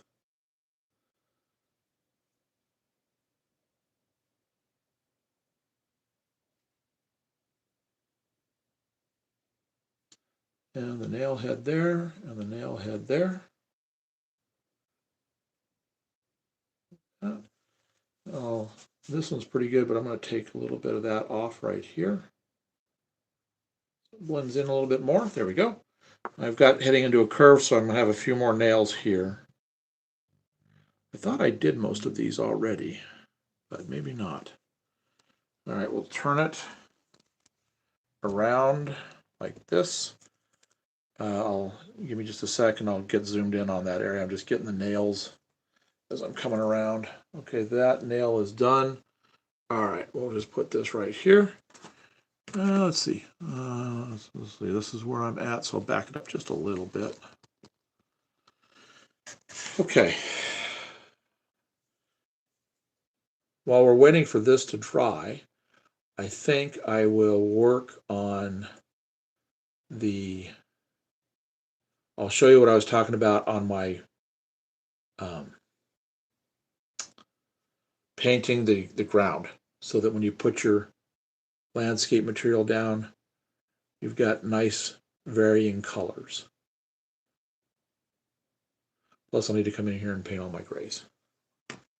All right. So let's come in and we'll just take this stuff off right here. It's just not so bright. Let's smooth that out. Right now it's mostly diesel. Somebody asked if I do steam or diesel. Right now it's mostly diesel, but we will have steam coming along in the future. Okay, so we're done with that. So I'm going to get this cleaned, and I'm going to show you. Let's see. We'll do this. We'll do this area right here. So we're going to back this up, and I'm going to show you. This only has a single coat back here, but it'll work for what I want to do. I'm going to show you what I do when I use the khaki paint to get the light areas coming in. This already has some, but it's just kind of, it looks patchy. So I'll show you what I do to get to finish up the base paint before I put all my landscape material down. All right, so let's get the. Oh yeah, steam came before diesel. Yeah. Diesels came in, I don't know, 40s, 50s, something like that, and steam was in up until then. Okay, I'm going to use this plate. It's got a lot of gray on it, but that'll be all right. We'll use this plate. I'm going to save this just for doing road bed and rocks. Not like I can't get another paper plate. That may be just too expensive. All right, let's see here. I need the khaki. So we're going to use this. And I need let's see. Gabe? Yeah? I need a little water. Yeah. Oh, wait. That's like I need to get something too. No, this type of water. Oh, that water. Yeah, this water. For painting water. Just put some water in that. Sure. No, I still got a bottle of water over here. I haven't even cracked that one open yet. Okay, so we're gonna get this all shaken up. Get everything. Dump out what was in there? Huh? You want me to dump what was in there? No, it's all right. It was just white, and that's a light, the light base color like that'll be fine because I'm going with khaki, and that's really light anyway. So white and light is fine. Hello, Thank you. everyone. You joined me in the room for a minute or two. Yep. So I'm gonna set this over on my track right here, and I need to get a bigger brush. Let's see. I got my mini brushes. We're gonna need to get something to drink. All right, well, this is gonna take me a little bit to get set up anyway. So go ahead and. All right, I want to use this brush. So I'm going to use this brush. This should work pretty good for this big area right here. So get this all shaken up. I'm going to put a fairly healthy dollop of it out there. All right, I'm going to back this up just a little bit so I got a little more arm space.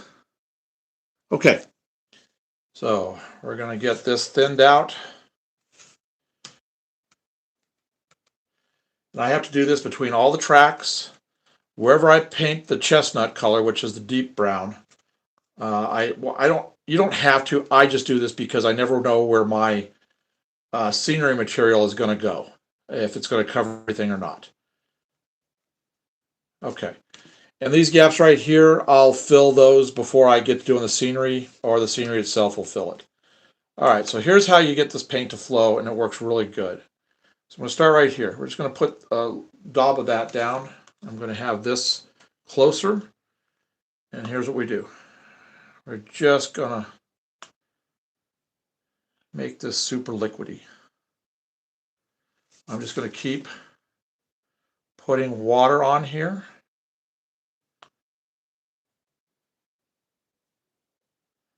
Like that. And get up to the gap right there. I'm going to be careful so I don't splash against my rock. Okay. You can already see these colors starting to work together. So, where's my thing? Here.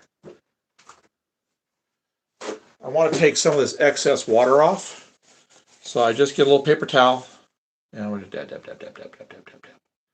We're going to dab a bunch, just get the excess, and then we're going to clean the brush out, and we're just going to work this around a little bit. And this is giving us really good variances of color.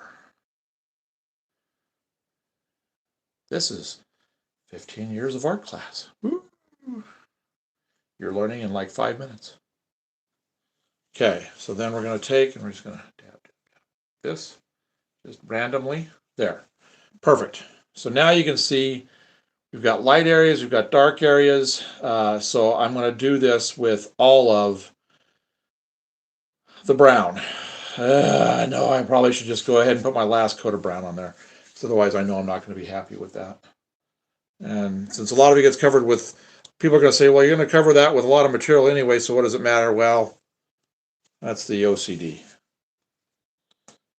Got to have it just right. So where's my chestnut paint?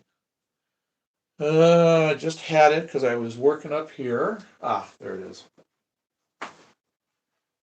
So I'll come back in a little while when this dries. It's not going to take very long to dry. Let me push a little chestnut out onto this plate, and we will just put it right back. The plate right back up. This is the base brown that I use for everything. Apple barrel chestnut. So I just got some paint from the lip on my finger, and I don't want that transferring anywhere. All right, so now we'll just finish this up.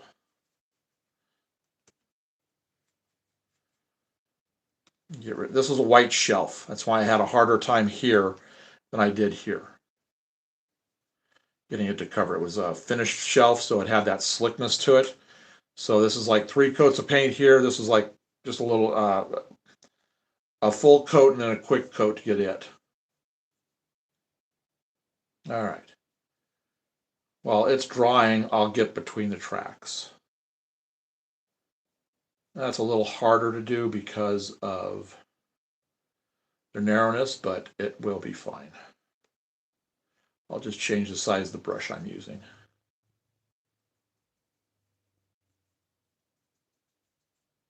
Okay. Give this about 10-15 minutes to dry. And then we can do this wash over the top of it. Let me get right down along the track here. There. Okay.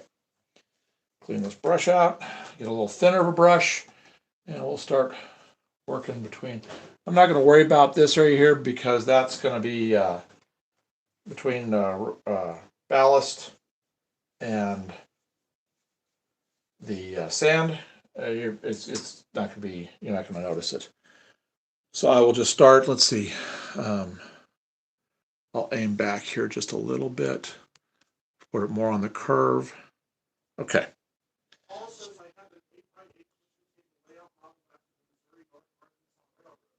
Missouri, North Arkansas. Oh, I've never heard of them. That was probably pretty cool. Okay, we get a little thinner of a brush.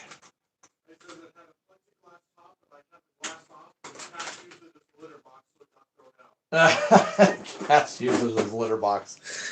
Oh, those cats. But they're fun. Okay. Hello, glad you joined us.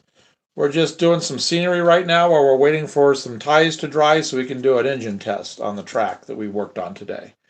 I was able to get the second main line finished. Okay.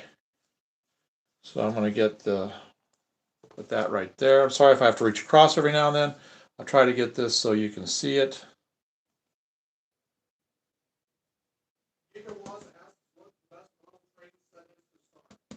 Somebody asked what the best model train set is to start. I pretty much recommend any of the Kato stuff, either in scale or HO. Because you get all the track, everything you need, and it's good track. Engines are fantastic. So I would recommend that. All right, let me get this out of the way, and then I'll be over here so I can be out of your way. Now we're just gonna, same thing, making it really liquidy. Now I don't really care if I hit my road bed or not because it'll be taken care of when I put the ballast down. He says, hi buddy, love trains. Oh, hey, glad you're here. I love trains too, as you can tell. Okay. So this is what I'll be doing through the entire thing. I'm going to just, so we need to get some of that sopped up. So I'm going to get a little corner and we'll just pop.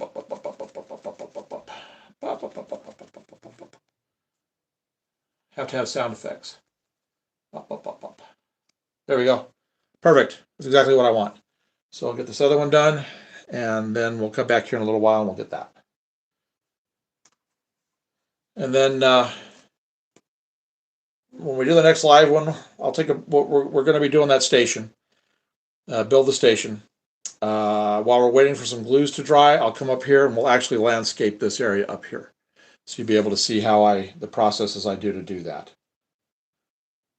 All right, so I'm not going to do a whole lot right here because I really think I'm going to be changing up this track and probably the road bed to boot, so I'll hang more towards the middle track.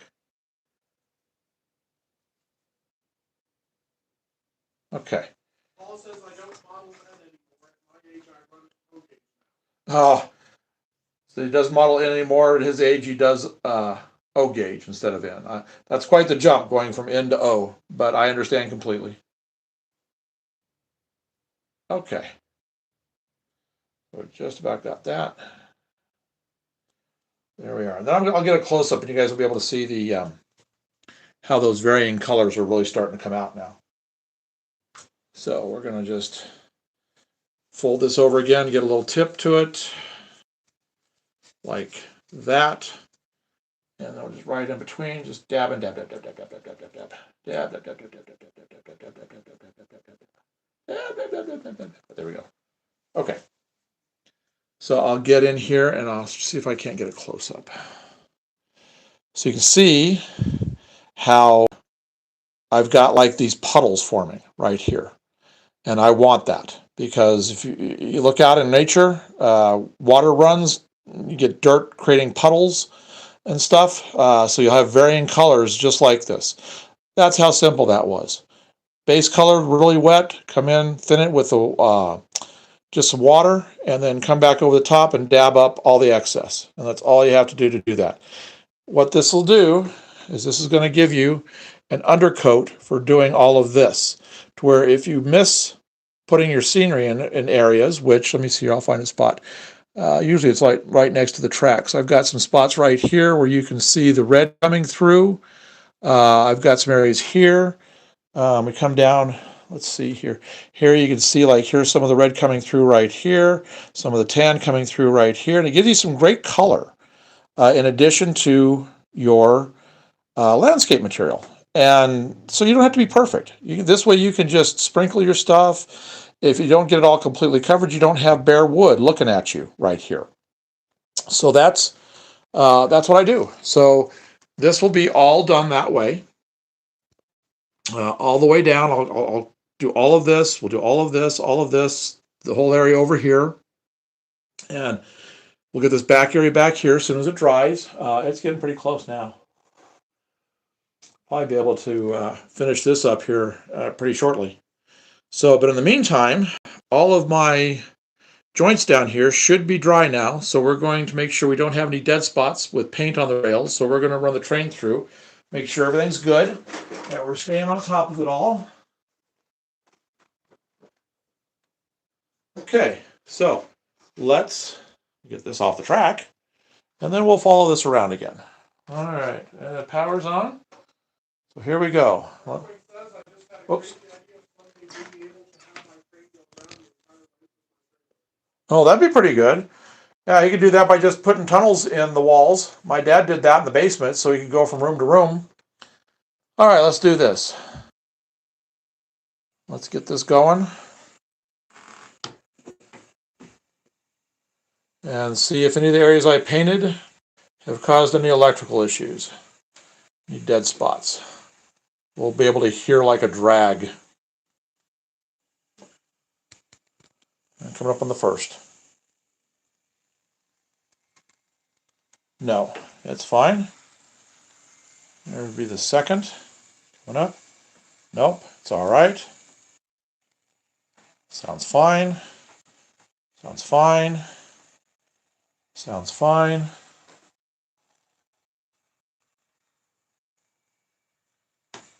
Sounds fine. Looks like we don't have any issues with paint on the track. Nice.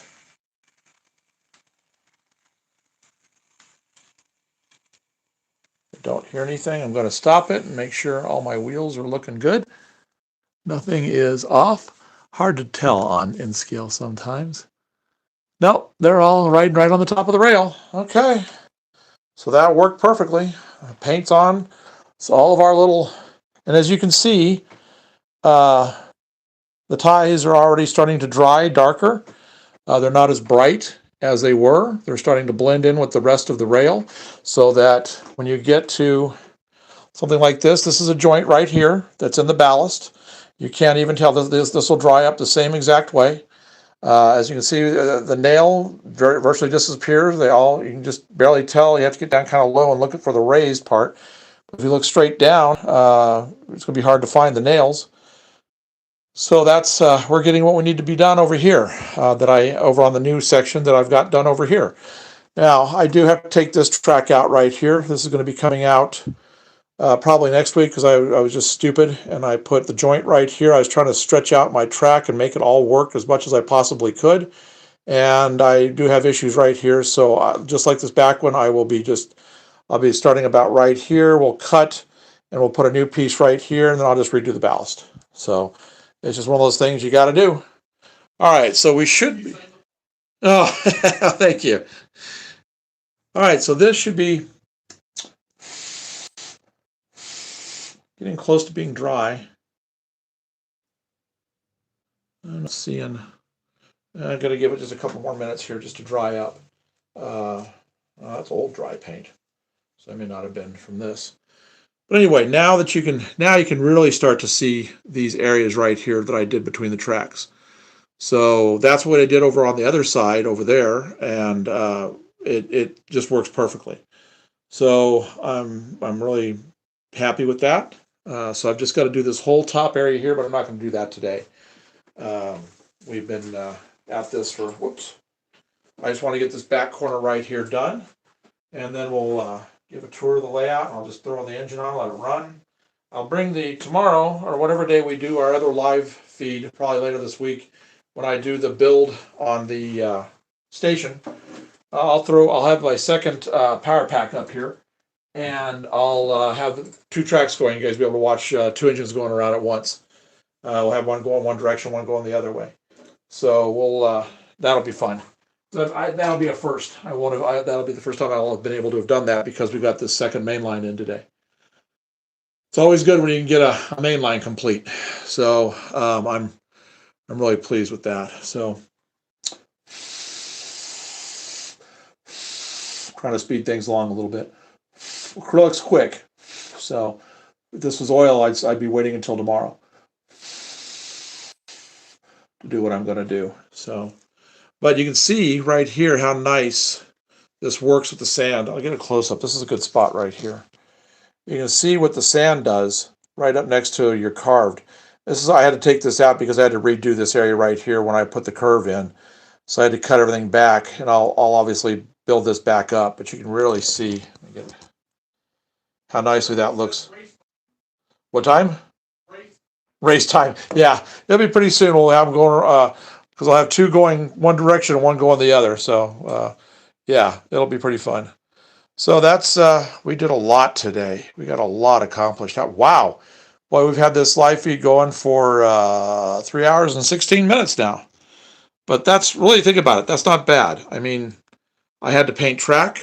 I had to join everything, test everything. I had to do a lot of work in areas here. So really, that's not bad to get to that point. And I'm pretty pleased. There's a couple areas where the track kind of got a little too far to one side or the other because I was trying to make my curves work a little more gentle. But I can make I can make those thicknesses up. Like right here, you notice this is thicker than it is here. But I've got a bigger gap here. So what I'll do is when I create the ballast down the side right here is I'll thicken it up. I'll make it a little bit thicker right here to match this. I'll make it to where it just covers this. You don't see anything, but I'll widen it right here. So I'll take care of all that. So visually it'll be perfect when we're done with it. So I think, and that's all of your questions. Yes. Well, it's been good answering questions. I love answering questions. I love chatting trains, and if I can help out with anything, I always try to. I am able, doing sales for a lot of years, and doing train shows with my artwork and stuff. I got to the point where I could actually, converse and work on stuff at the same time. So I don't mind. It's great. We'll keep at it. I only see a couple little spots right here that are still wet. Is back here. Want to know if the next live is on Wednesday? We'll probably do it Tuesday or Wednesday. I'm not sure which yet. And like I said, we'll just set up the camera where I'll just be looking straight down on the work table. And here, I'll show you what we're going to be working on. This is what's next, is all of this. We have the entire station printed. So I will, before we actually get together to build the station, I will come in and I will do all my sanding. And let's see here. This is just going to pop out. Yeah, it's pretty close. Oh, well, thank you. I'm glad you like it. Who is that? Justin. Oh, Justin. Thank you. All right, so these are the supports that come from open areas like this that the printer automatically puts in to support bigger openings. So you just have to come in and peel that stuff out and off, and then that gives you your openings. So I'll have to do that to all of them. I'll get all that done prior to the build, where I'm just waiting for paint. Huh? Does the layout have any switches? We will have. This area right here that we're dealing with, going back that way, we'll have probably about 8 to 10 switches, so I can get everything moved where it needs to go, so that when everything heads to the helix over there to get to different levels, I can move everything around. Yes, I will show you a quick look of the whole layout here in just a sec. I'm just trying to get that peeled off there. Perfect. So all of this stuff just peels right out. All the supports are off. This is all, I think these go like this. I'm not exactly sure. I'll have to look at the guy gave fantastic instructions. Usually you don't get really good instructions with STL files off the web. But this guy gave us some excellent stuff. I mean, he had an actual diagram made and everything labeled as to exactly where it goes, and all of his files were labeled the right name instead of just file 1, file 2, file 3. He actually had them named like such and such wall or such and such window. And then he had that on the diagram saying this file goes here. These pieces off this file go here. So it's going to make for a fairly easy and enjoyable build versus just guessing at it half the time. I will give him full credit, and I will, if any of you do 3D prints and you like this, I'll let you know where you can find his files. So these right here will be going, creating this. Wondered if they're going to be manual or automatic. Our turnouts will all be automatic.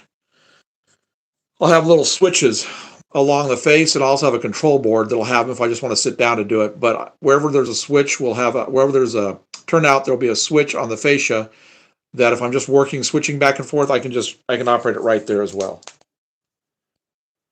So almost got, there we go. Okay. So that's it. Those 3 pieces.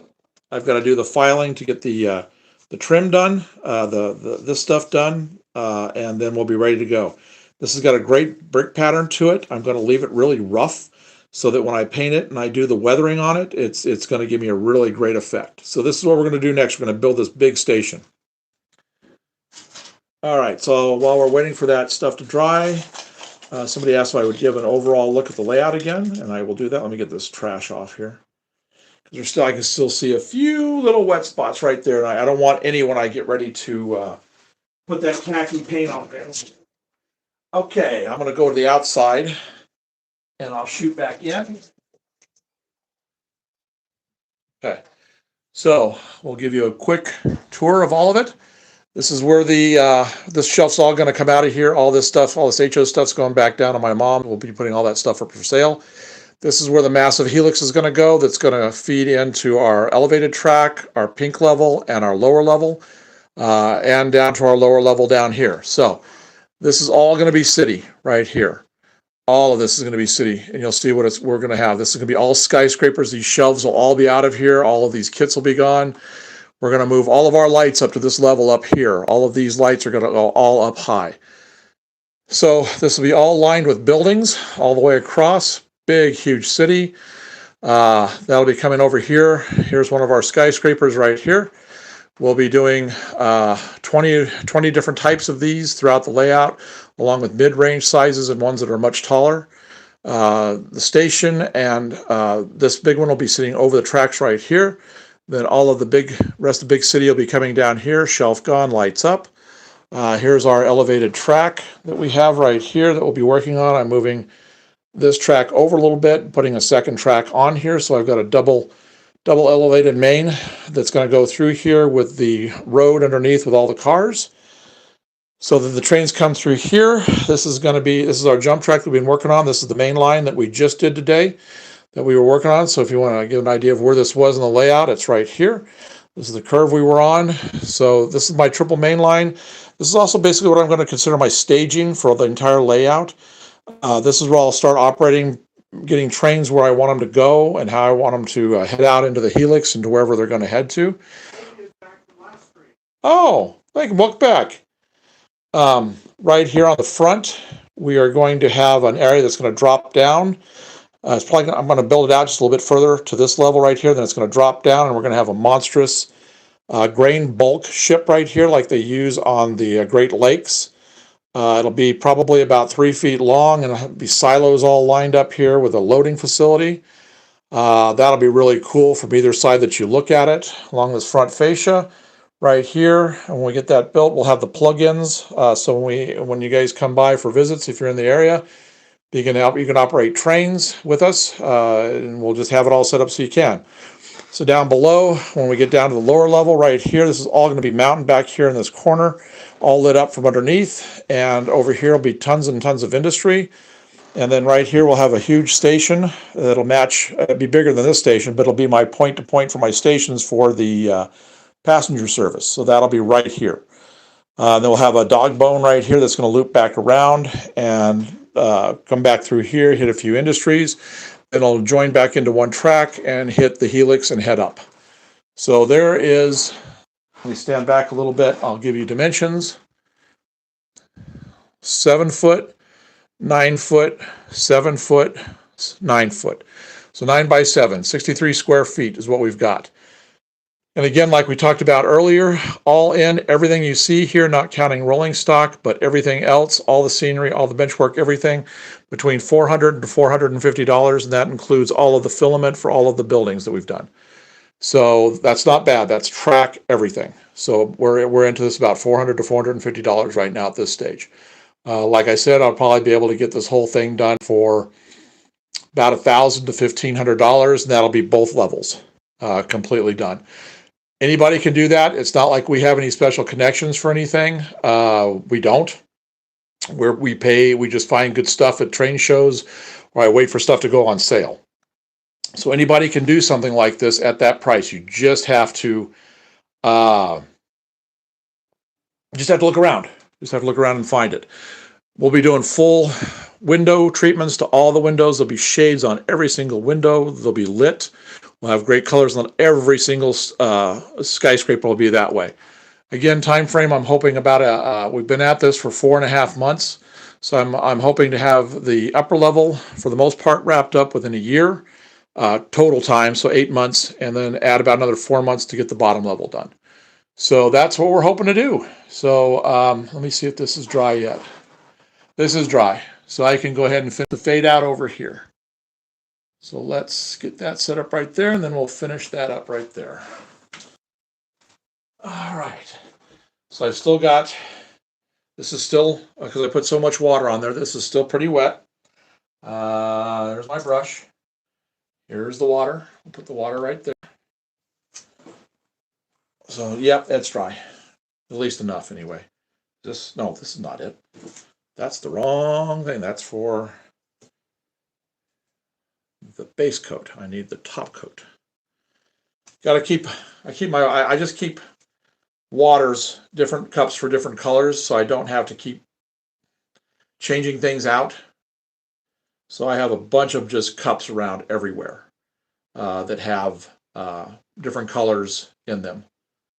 And then maybe once a month I'll rinse them out and then just put the same color back in. Okay. This, you can see all this? Yes. Okay, let me get this a little closer here since we're not in the back area so much. We're right here. Okay, so here we go. Get a little more water to it. Where are the ladybugs? You remembered. I actually saw one the other day. She was actually up on my track, and she was chewing on a tie that I had just painted. I haven't seen her since then. I'm sure the smell of this will bring a few out after a while. Somebody asked where the ladybugs are. We have ladybugs that just kind of stay with us all winter, and they eat acrylic paint. They're attracted by the pheromone smell. I found that out in reading about it. So I thought, why are they drinking the paint? And that's why they're drinking the paint. Paul says interested, so I'm going to follow your site. Oh, well, thank you, Paul. I hope you stick around and you find some neat stuff here. We've got over 1,000 videos, 1,050, running in close to 1,100 right now. We've done tons of projects, lots of builds, all kinds of stuff. reviews of products. We're not sponsored by anybody, so they're honest reviews. Not being paid by anybody about anything. So Earthquake says maybe you can label the cups so you know which one is which. I generally, when I change them out, somebody says maybe I should label the cups so I know which ones are which. I just grabbed the wrong one. I thought I had the right one with me just then. I actually noticed which color it was before I even started. So if I keep the color in it, I keep at least a little bit of color in there, I'm fine. I know which one it's going to be. There we go. All right. So same process as we did before. Dab, dab, dab, dab, dab, dab, dab. Nope, never had any spills or damage. So we're just dabbing that out. Gonna get a fresh one. That one's got a little soaked.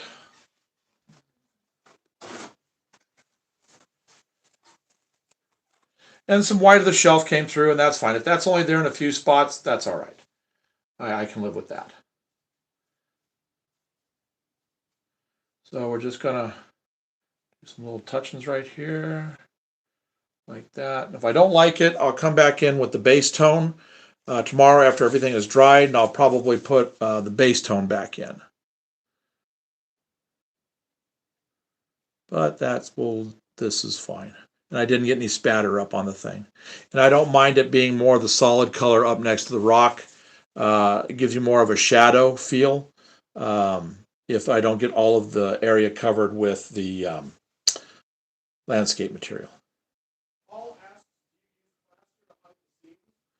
Do I use plaster to hide the seams? Actually, no. What I do is I've got some biggies right here that I got to take care of. I stuff paper towels down in them.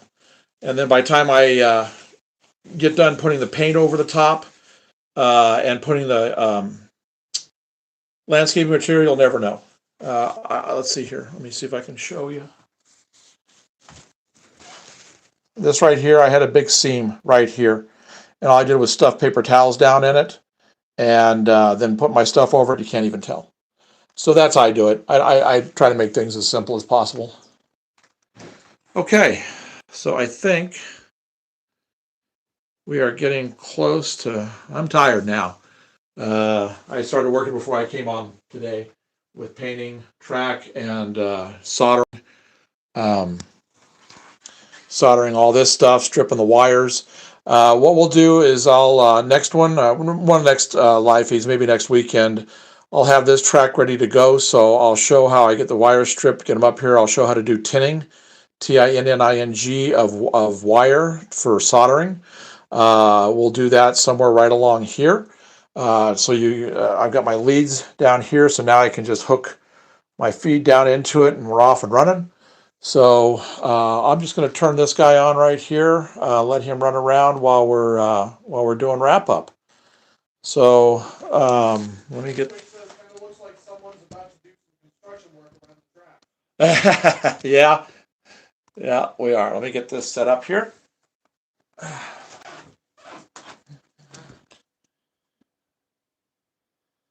Okay, there we go. All right, so today was a successful day. We got a lot accomplished. We got the tracks rolling. Justin says can't wait to see it completed. Yes, me too. I can't wait to have it done. So it'll be fun when I'm sitting here doing my narration and tutorials and stuff, having little trains run by. But right now you get to see a single engine do its thing. I'm gonna make sure everything goes good here. I'll just kind of watch him as he goes around, and I'll check the wheels, make sure, because it was this inside track that we did today. Cross over here on that, and sounds like it's doing okay so far. Right there was one of the bad spots. Nope, it'll be okay. So, oh, good. I'm glad. You're welcome. I'm glad you joined us.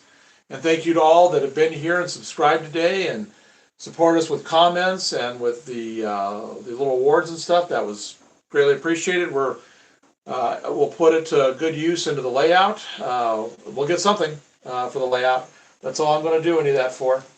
So, Rumbraro says amazing work. well, thank you. And Long Gone says, thinking of my friend Mike Moe. Miss you, Mike. Oh, must have been a train guy. So, probably around Wednesday, we will, like I was showing you, we will get the rest. I'll get all those pieces prepped, and we'll do the station build on Wednesday, and then I'll be able to. It dries so fast. I'll be able to actually set it over here, and you guys will get an idea of what it's going to look like. So, it looks like there may be a question. Yeah, well, a couple things. Earthquake says, keep it sunny side up, y'all. See you next time. I'll definitely be back. Oh, good. Glad you will be. Glad you're going to Heinous is excited that it's a train stream. Yes. And Jerk Beefy says, you put some tagging on that wall by the train tracks? Yes, we are going to be. This wall right here, we talked about that when I put that wall up. I had a lot of issues with this wall with the paint. Finally got it on there. I'm going to use super thin plastic, styrene, where you won't see a difference. I'll paint it the same color, and then I'm going to come in and tag it. I don't know if you saw this earlier, but I've done tons of hand-painted graffiti. This is one of the cars with tons of weathering. And then that was done with just like we were doing on painting the landscape over there, that was done with acrylic, watered down. So I'm going to finish the car that we were showing on a live stream. I'll finish up that on another live stream showing how we did that. So I will be putting panels along here, putting them in so you don't even know they're there, and I'll add graffiti down this wall. So yes. Jerk Beefy says, cool. Abel says, yes, I love it. And Hina says, hear me out, need a giant Gundam just hanging out. Just one for science. Just wait till you see all the cool stuff we're going to have for our Easter eggs. You may see that from time to time. We may have something like that on here. We're going to have so many Easter eggs along here that it's not even going to be funny. And like I said, we will, when we do a live, like let's say we have the camera set up here so you can watch this and you can see the city. We will list all the Easter eggs for you guys to find. So we'll leave it sitting long enough for you guys to have a checklist for it. Steam Train Man asks what train we're running. We are running right now a Montana Rail Link SD70 ACE. Just testing track that we've been working on today, making sure I don't have any derailments. We've been working pretty hard on getting everything smooth and even and getting all the ties put under where the gaps were and getting track ground down, but she looks like she's doing really good. This track was the one we were working on today around the curve, and this is the one that we already had done. Hina says, don't make me wait for Easter. No, well, we might start actually, as soon as I get the third main line done and everything is good to go, and I get enough of my cars switched over to MTLs, the trucks and couplers, we'll probably start doing, and I have a few buildings up here, we'll probably start doing lives, and we'll probably start having Easter eggs. That could be within the next month or two. But we will always be doing testing of some sort in the feeds. We'll have something going, like when I start to get the cars done, like these guys over here, I get the weights done, get enough weights in them, get the right couplers and trucks. We'll start lining up the container trains and testing with those with some good weight in them. New York Plains asks, do you guys sometimes run the Metro North Railroad? Metro North. No, I don't have any of those.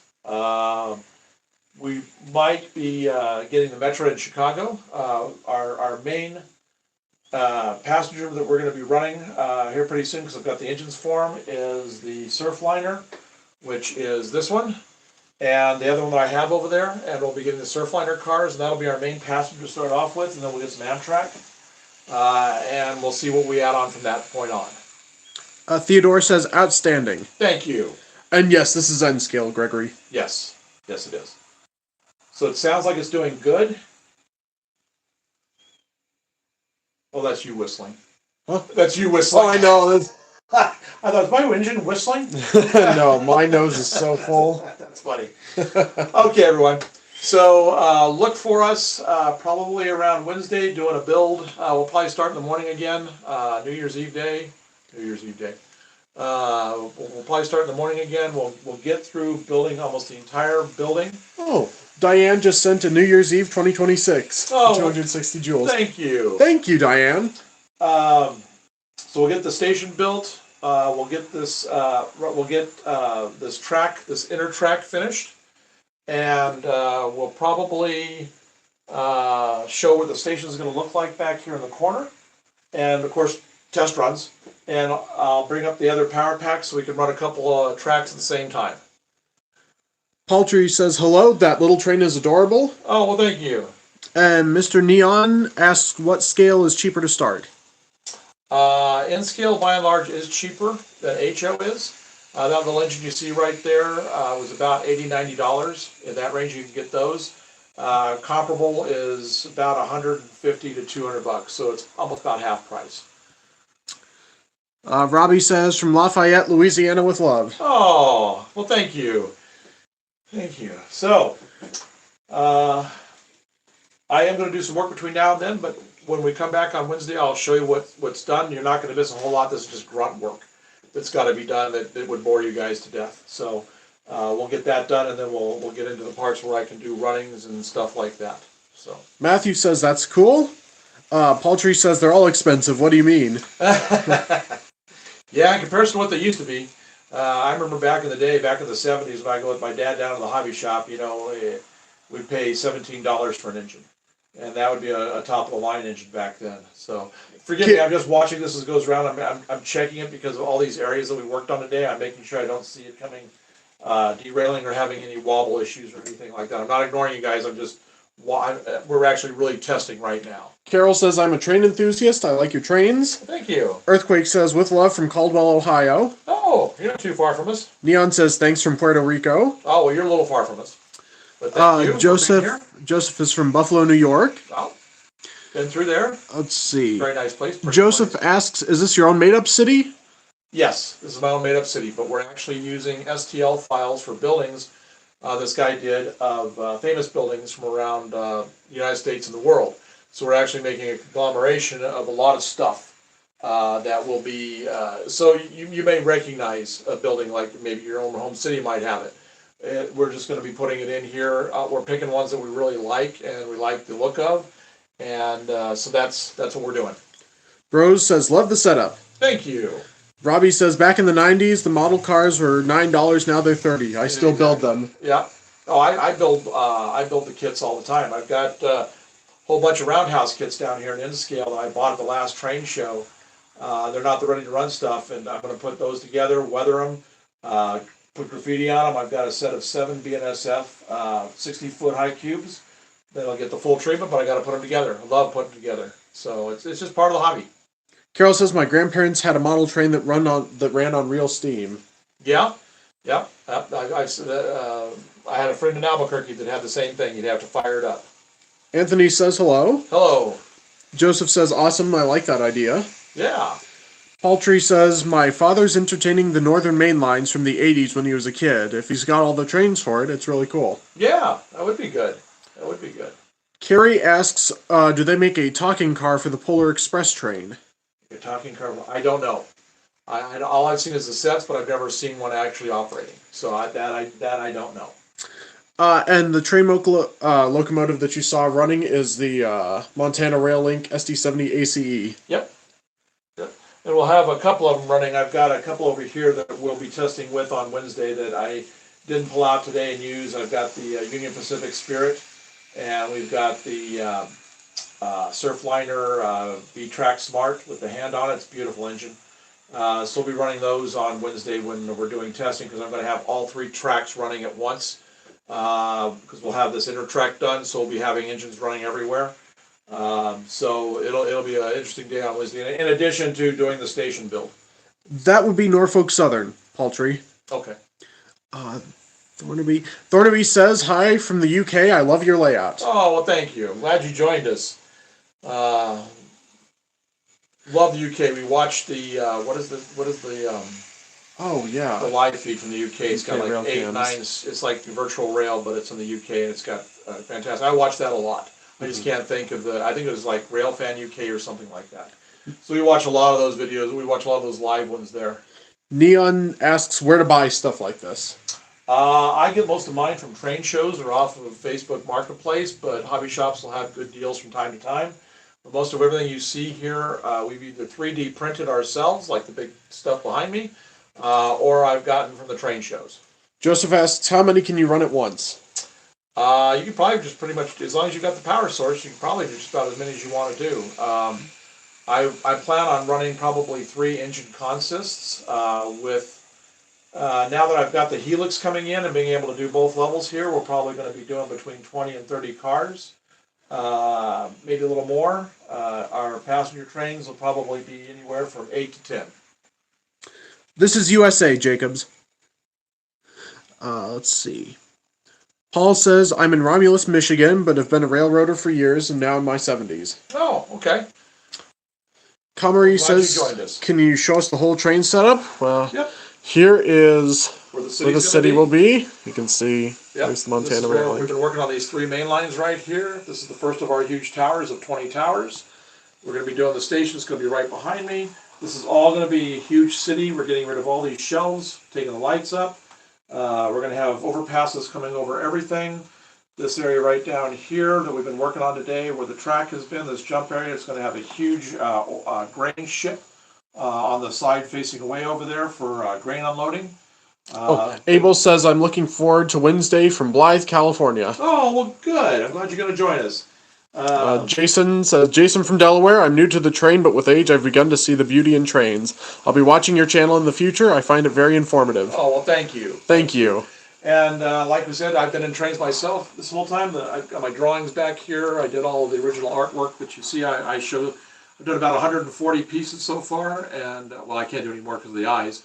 But my artwork hangs in most of the corporate offices, both UP and BNSF, along with regional offices, and so that's where I got my start. That's where I got my art background to be able to do all of the stuff you see here, and will continue to see as we build and move along.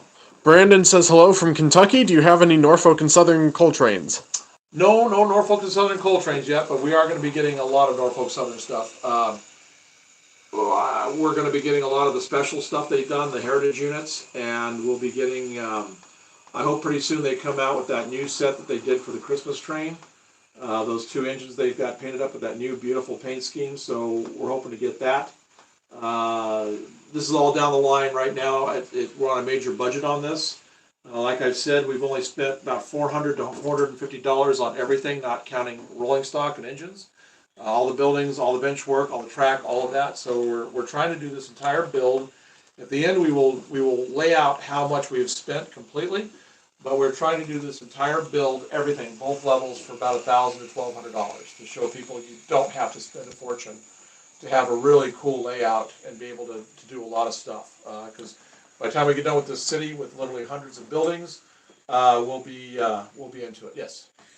Boy, there's just a lot here. Okay. Yes, we are a father and son. Yes. Yes. Let's see. Jacob says, I have a layout with 4 trains. Do we have any CSX train consists? No, we don't have any CSX right now. Maybe in the future, but not at this point. I may pick up those. I like the first responder and the law enforcement one, so I may wind up picking those up because I just like the colors on those. You know, I'm going to let this guy come around and I'm going to switch to the other track. I want to make sure everything there is working good. We'll just have. I'm going to stop this guy over here. John says, great hobby. Yes, it is a great hobby. I love it. Neon says, what name brand to start with? Kato. Yeah, pretty much that or Athearn. Athearn is pretty reliable, noisy, but pretty reliable and easy to work with. Kato has some of the best running stuff there is, and we are not sponsored by them. I'm just changing out tracks. Give me a sec here, everybody. Right now, I just have this as jump leads. Oh, Rick says, Oklahoma here. That's awesome. I'm an I model HO, and I'm an artist as well. Oh, well, glad you've joined us. Carol says the model train that runs on the real steam that she has is the Pennsylvania 5475. It was run by Pennsylvania Live Steamers. Oh, cool. Cool. All right, here's the outside track. I didn't change the track. This is the other MRL engine we have. The past 2 days, if you've watched our feed yesterday and today, we've been working hard on these 2 tracks, these 2 main lines right there that you see side by side to get everything so we don't have any derailments. And everything's nice and smooth, and I think we're getting there. There's still a couple places that we might have hiccups on, depending on, it might be a car issue. If the cars don't have enough weight, there might be some derailment issues, but I am going to weight every car I have up to NMRA standards or better. So yeah, it's running around that track just fine. So Jacob says, oh, he has OO gauge. oh, okay. So that's England, or that's the UK, and OO I think is HO. Yeah. Menagel says, I probably have 3,000 invested in an HO with track buildings, stock, and engines. Best way to sell it off? Piece it out or bulk sale? If you want to get the most value for your dollar, sell it off a little bit at a time. I would recommend eBay for that. They're getting pretty good value for the dollar on eBay for anything that's really good. So, and even standard stuff is getting retail, that even if you've had it for a number of years. So, I would sell it off bit by bit, unless you're just wanting to be done with it, in which case there's people that will buy whole collections. Nick asked, what did you say the budget was again? How much is invested currently? Okay, so currently on this, bench work, shelving, track, landscape material, foam, both shelves, not talking about any of the rolling stock. All of the PLA that we have used, the filament that we've used for all of the buildings, everything that we've had here, we're in it for about $400 to $450. Jacob says, any advice for small YouTubers like me? Keep at it. That's what we read from everybody. Is just don't give up. Just keep at it. It took us. It's taken us about 18 months to get where we are right now with the videos, but we've only been working on the layout now for about 4 to 6 months. So we just keep expanding into different areas. Just keep trying different things, but just don't give up on it. Sherry says, so cool. Oh, thank you. Carol asks, what's the best starter HO train brand? There's not a lot of starter sets in HO except Bachmann and Kato. And Kato has some really good HO sets, so I would recommend them. They're a little pricier, but you get what you pay for. Not a lot pricier, but you'll get good running stuff, and their snap track is a lot better and looks a lot more real. Let's see. Jacob says you've earned a new sub and a US Rail Fanner now. Well, thank you. Yes, what's the differences between all the locomotives in the USA? What's the differences between them? Uh-huh. The 4 and the 6 axle. That's the biggest difference that we have. You got your GP units, and you got your ST units for GM, and you got your B and C units for GE. It seems like predominantly right now, GE is outselling GM with their ES44s. That's a 6-axle. Modern diesel seems like most roads have that, and that's what they focus on. SD70s are the next probably biggest seller. Not a lot of 4-axle things being built these days, unless it's a rebuild. So mostly what we have right now are 6 axles. That's what a lot of guys are modeling, is doing the 6 axles. These are 6 axles that you see running around here. These are SD70 ACEs.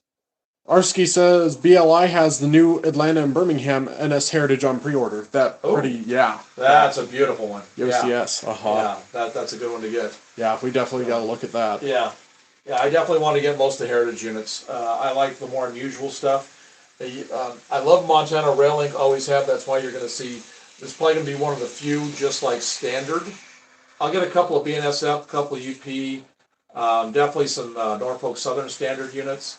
But most of everything else we're going to get is going to be special paint jobs. I love special paint jobs. Kamari asks, how do you feel about the Union Pacific and Norfolk Southern Railroad merger? Don't like it. I'll just be honest about it. Don't like it, because I love Norfolk Southern. I love everything they do. I think their customer relations and everything are fantastic. Well, not customer, but public relations. It's a good road. I'm not saying anything bad about UP, but UP's a monster. I mean, it just takes it and it swallows it up. I mean, look at what happened to all of they have those beautiful heritage units they made, but if you look at all the equipment and everything, there's not a lot still running around in original paint. So I love the Norfolk Southern Black, and I love their heritage stuff and the special paint jobs. I'm really afraid those are going to go away. Now that's just from an aesthetic point of view. As far as a business point of view goes, there's a lot of people coming out against it. A lot of unions, teamsters, all that kind of stuff, saying it's going to make things worse. I don't know. I don't know any of that stuff. So I'm just going from a personal standpoint about what I see happens to a railroad like what happened with BNSF. When BN and Santa Fe got together, a lot of the great history of the Santa Fe went away. And they forced out a lot of guys that were excellent workers in favor of the BN guys. So, merger, I don't know. I just, it's nothing that I'm excited about for that, but some people are. Carol asks, how can you identify a model train brand if it doesn't say the name? Generally underneath. Almost on all model trains, underneath they'll have stamped what it is. Like these little guys running around, all have Kato stamped on the bottom of them. Atlas does the same thing. Athearn doesn't, but Athearn has a very special setup for their motors. So you flip something over, if you see 4 white dots, it's an Athearn because that's the mounting bushings that are coming through for the motor. So, but otherwise, most of them do have some kind of identification underneath. Other way to do it is sound. If you can't pick an engine up, Athearns are extremely noisy. Atlas and Katos are not. This is, you can probably hear this thing is, most of the noise I'm getting is the clicking on the tracks. The motor's hardly got anything. If I was to fire that Athearn up right now, it'd just be noisy. Just like HO scale. So. Oh, these are not Hornby trains, Jacob. These are Kato and Kato and Athearn. Athearn. Randy asks, are you using a digital controller? Is it possible to outline a starter digital system? I'm not using a DCC right now for testing. We will be moving into DCC as soon as I get most of the track work done, because I'll have the power leads. I'm making this so I'm putting the power leads in with the idea that's what I'm going to have for DCC. So I'm making things simple right now. All the engines are DCC compatible. They all have the little pin inside that you connect to, so we will be converting all of them to it. When I do, I'll probably be doing the Digitrax Chief system, and we'll be probably getting 2 to 3 of the controls. SGWC says, I'm custom designing a hanging monorail engine based on the Wuppertal Mono. Any tips or product recommendations for me? Well, on that I don't know. I've never done monorail. So when you say you're doing a hanging one, does that mean you're doing it from the ceiling, hanging from the ceiling, or actually like having it suspended hanging? You might just Google some videos on people that may have done it. I've never done anything like that. The only thing I've done as far as anything elevated is the elevated track that we have right there, and that's just with superstructure. So, but that'll also be just plain track on it. So I've ridden a suspended monorail down at Disney World back in the day, but otherwise I don't have any info for you on that. But I'm sure you could probably find something out there that would give you the answers you need. Carol says, thanks, I'll look at my train. Okay, good. Perfect. And Randy says, thanks. You're welcome. Digital. You're welcome. All right. So, we're ready to pushing now time-wise? Almost 4 hours. Well, 4 hours, okay. Oh. So my wife's been home for about an hour now, so I'm sure she's wondering what I'm doing. So I think we will stop the broadcast here. But we will be back Wednesday, and we will set up over here, and like I said, go over what we're going to do. We're going to do the station, and we're going to get this interior track done, so we got all 3 going, and we'll do testing. We'll put an engine on each track, and we'll fire it up and let it go. So I want to thank everybody for joining us today, and for both the support with the comments and everything, and the subscriptions, and the likes, and all of the little gifts and everything. It's been fantastic today. We've had a great time, and I hope you guys enjoyed watching how to put a main line together, and it seems to be doing good. They all seem to be doing good. I think I've got these 2 tracks figured out. Now the bearer is going to be here, and we'll figure that one out too. So thank you again. Oh, Scooter says, Happy New Year. Oh, same to you. If we don't see you on Wednesday. If we do see you on Wednesday, we'll wish everybody a Happy New Year then too. So same thing. If we don't see you, have a Happy New Year, and we'll be back on next weekend, both Saturday and Sunday. Jacob asks, what's your favorite British train? Favorite British train? Well, what was the name of that one? It was green. It was a streamliner. I can't remember the name of it. It's a Sir something or another. But I'll be getting some here that we'll be having, and it'll be steam. It'll be steam. I love the steam over the diesels. So Arsky says, thank you for the lesson. Oh, you're welcome. You're welcome. So yeah, I hope I've answered questions enough today.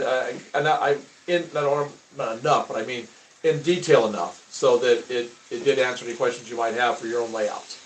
So we'll just continue to keep at this. I mean, we have a lot coming. We're going to be doing water effects. We're going to be doing really cool builds. We're going to be doing animated stuff. So we'll be getting to it all. So you will, if you hang with us on this, you'll get to see a lot of neat stuff. All right. So I think we'll cut it there, and then we will see you on Wednesday. If not, maybe next weekend. So we'll be doing both. I'm gonna let this guy run for a little while longer, and we'll call it good. All right. Okay. Thanks for tuning in, everyone. Yep. So I hope to see you Wednesday. If not, maybe next weekend.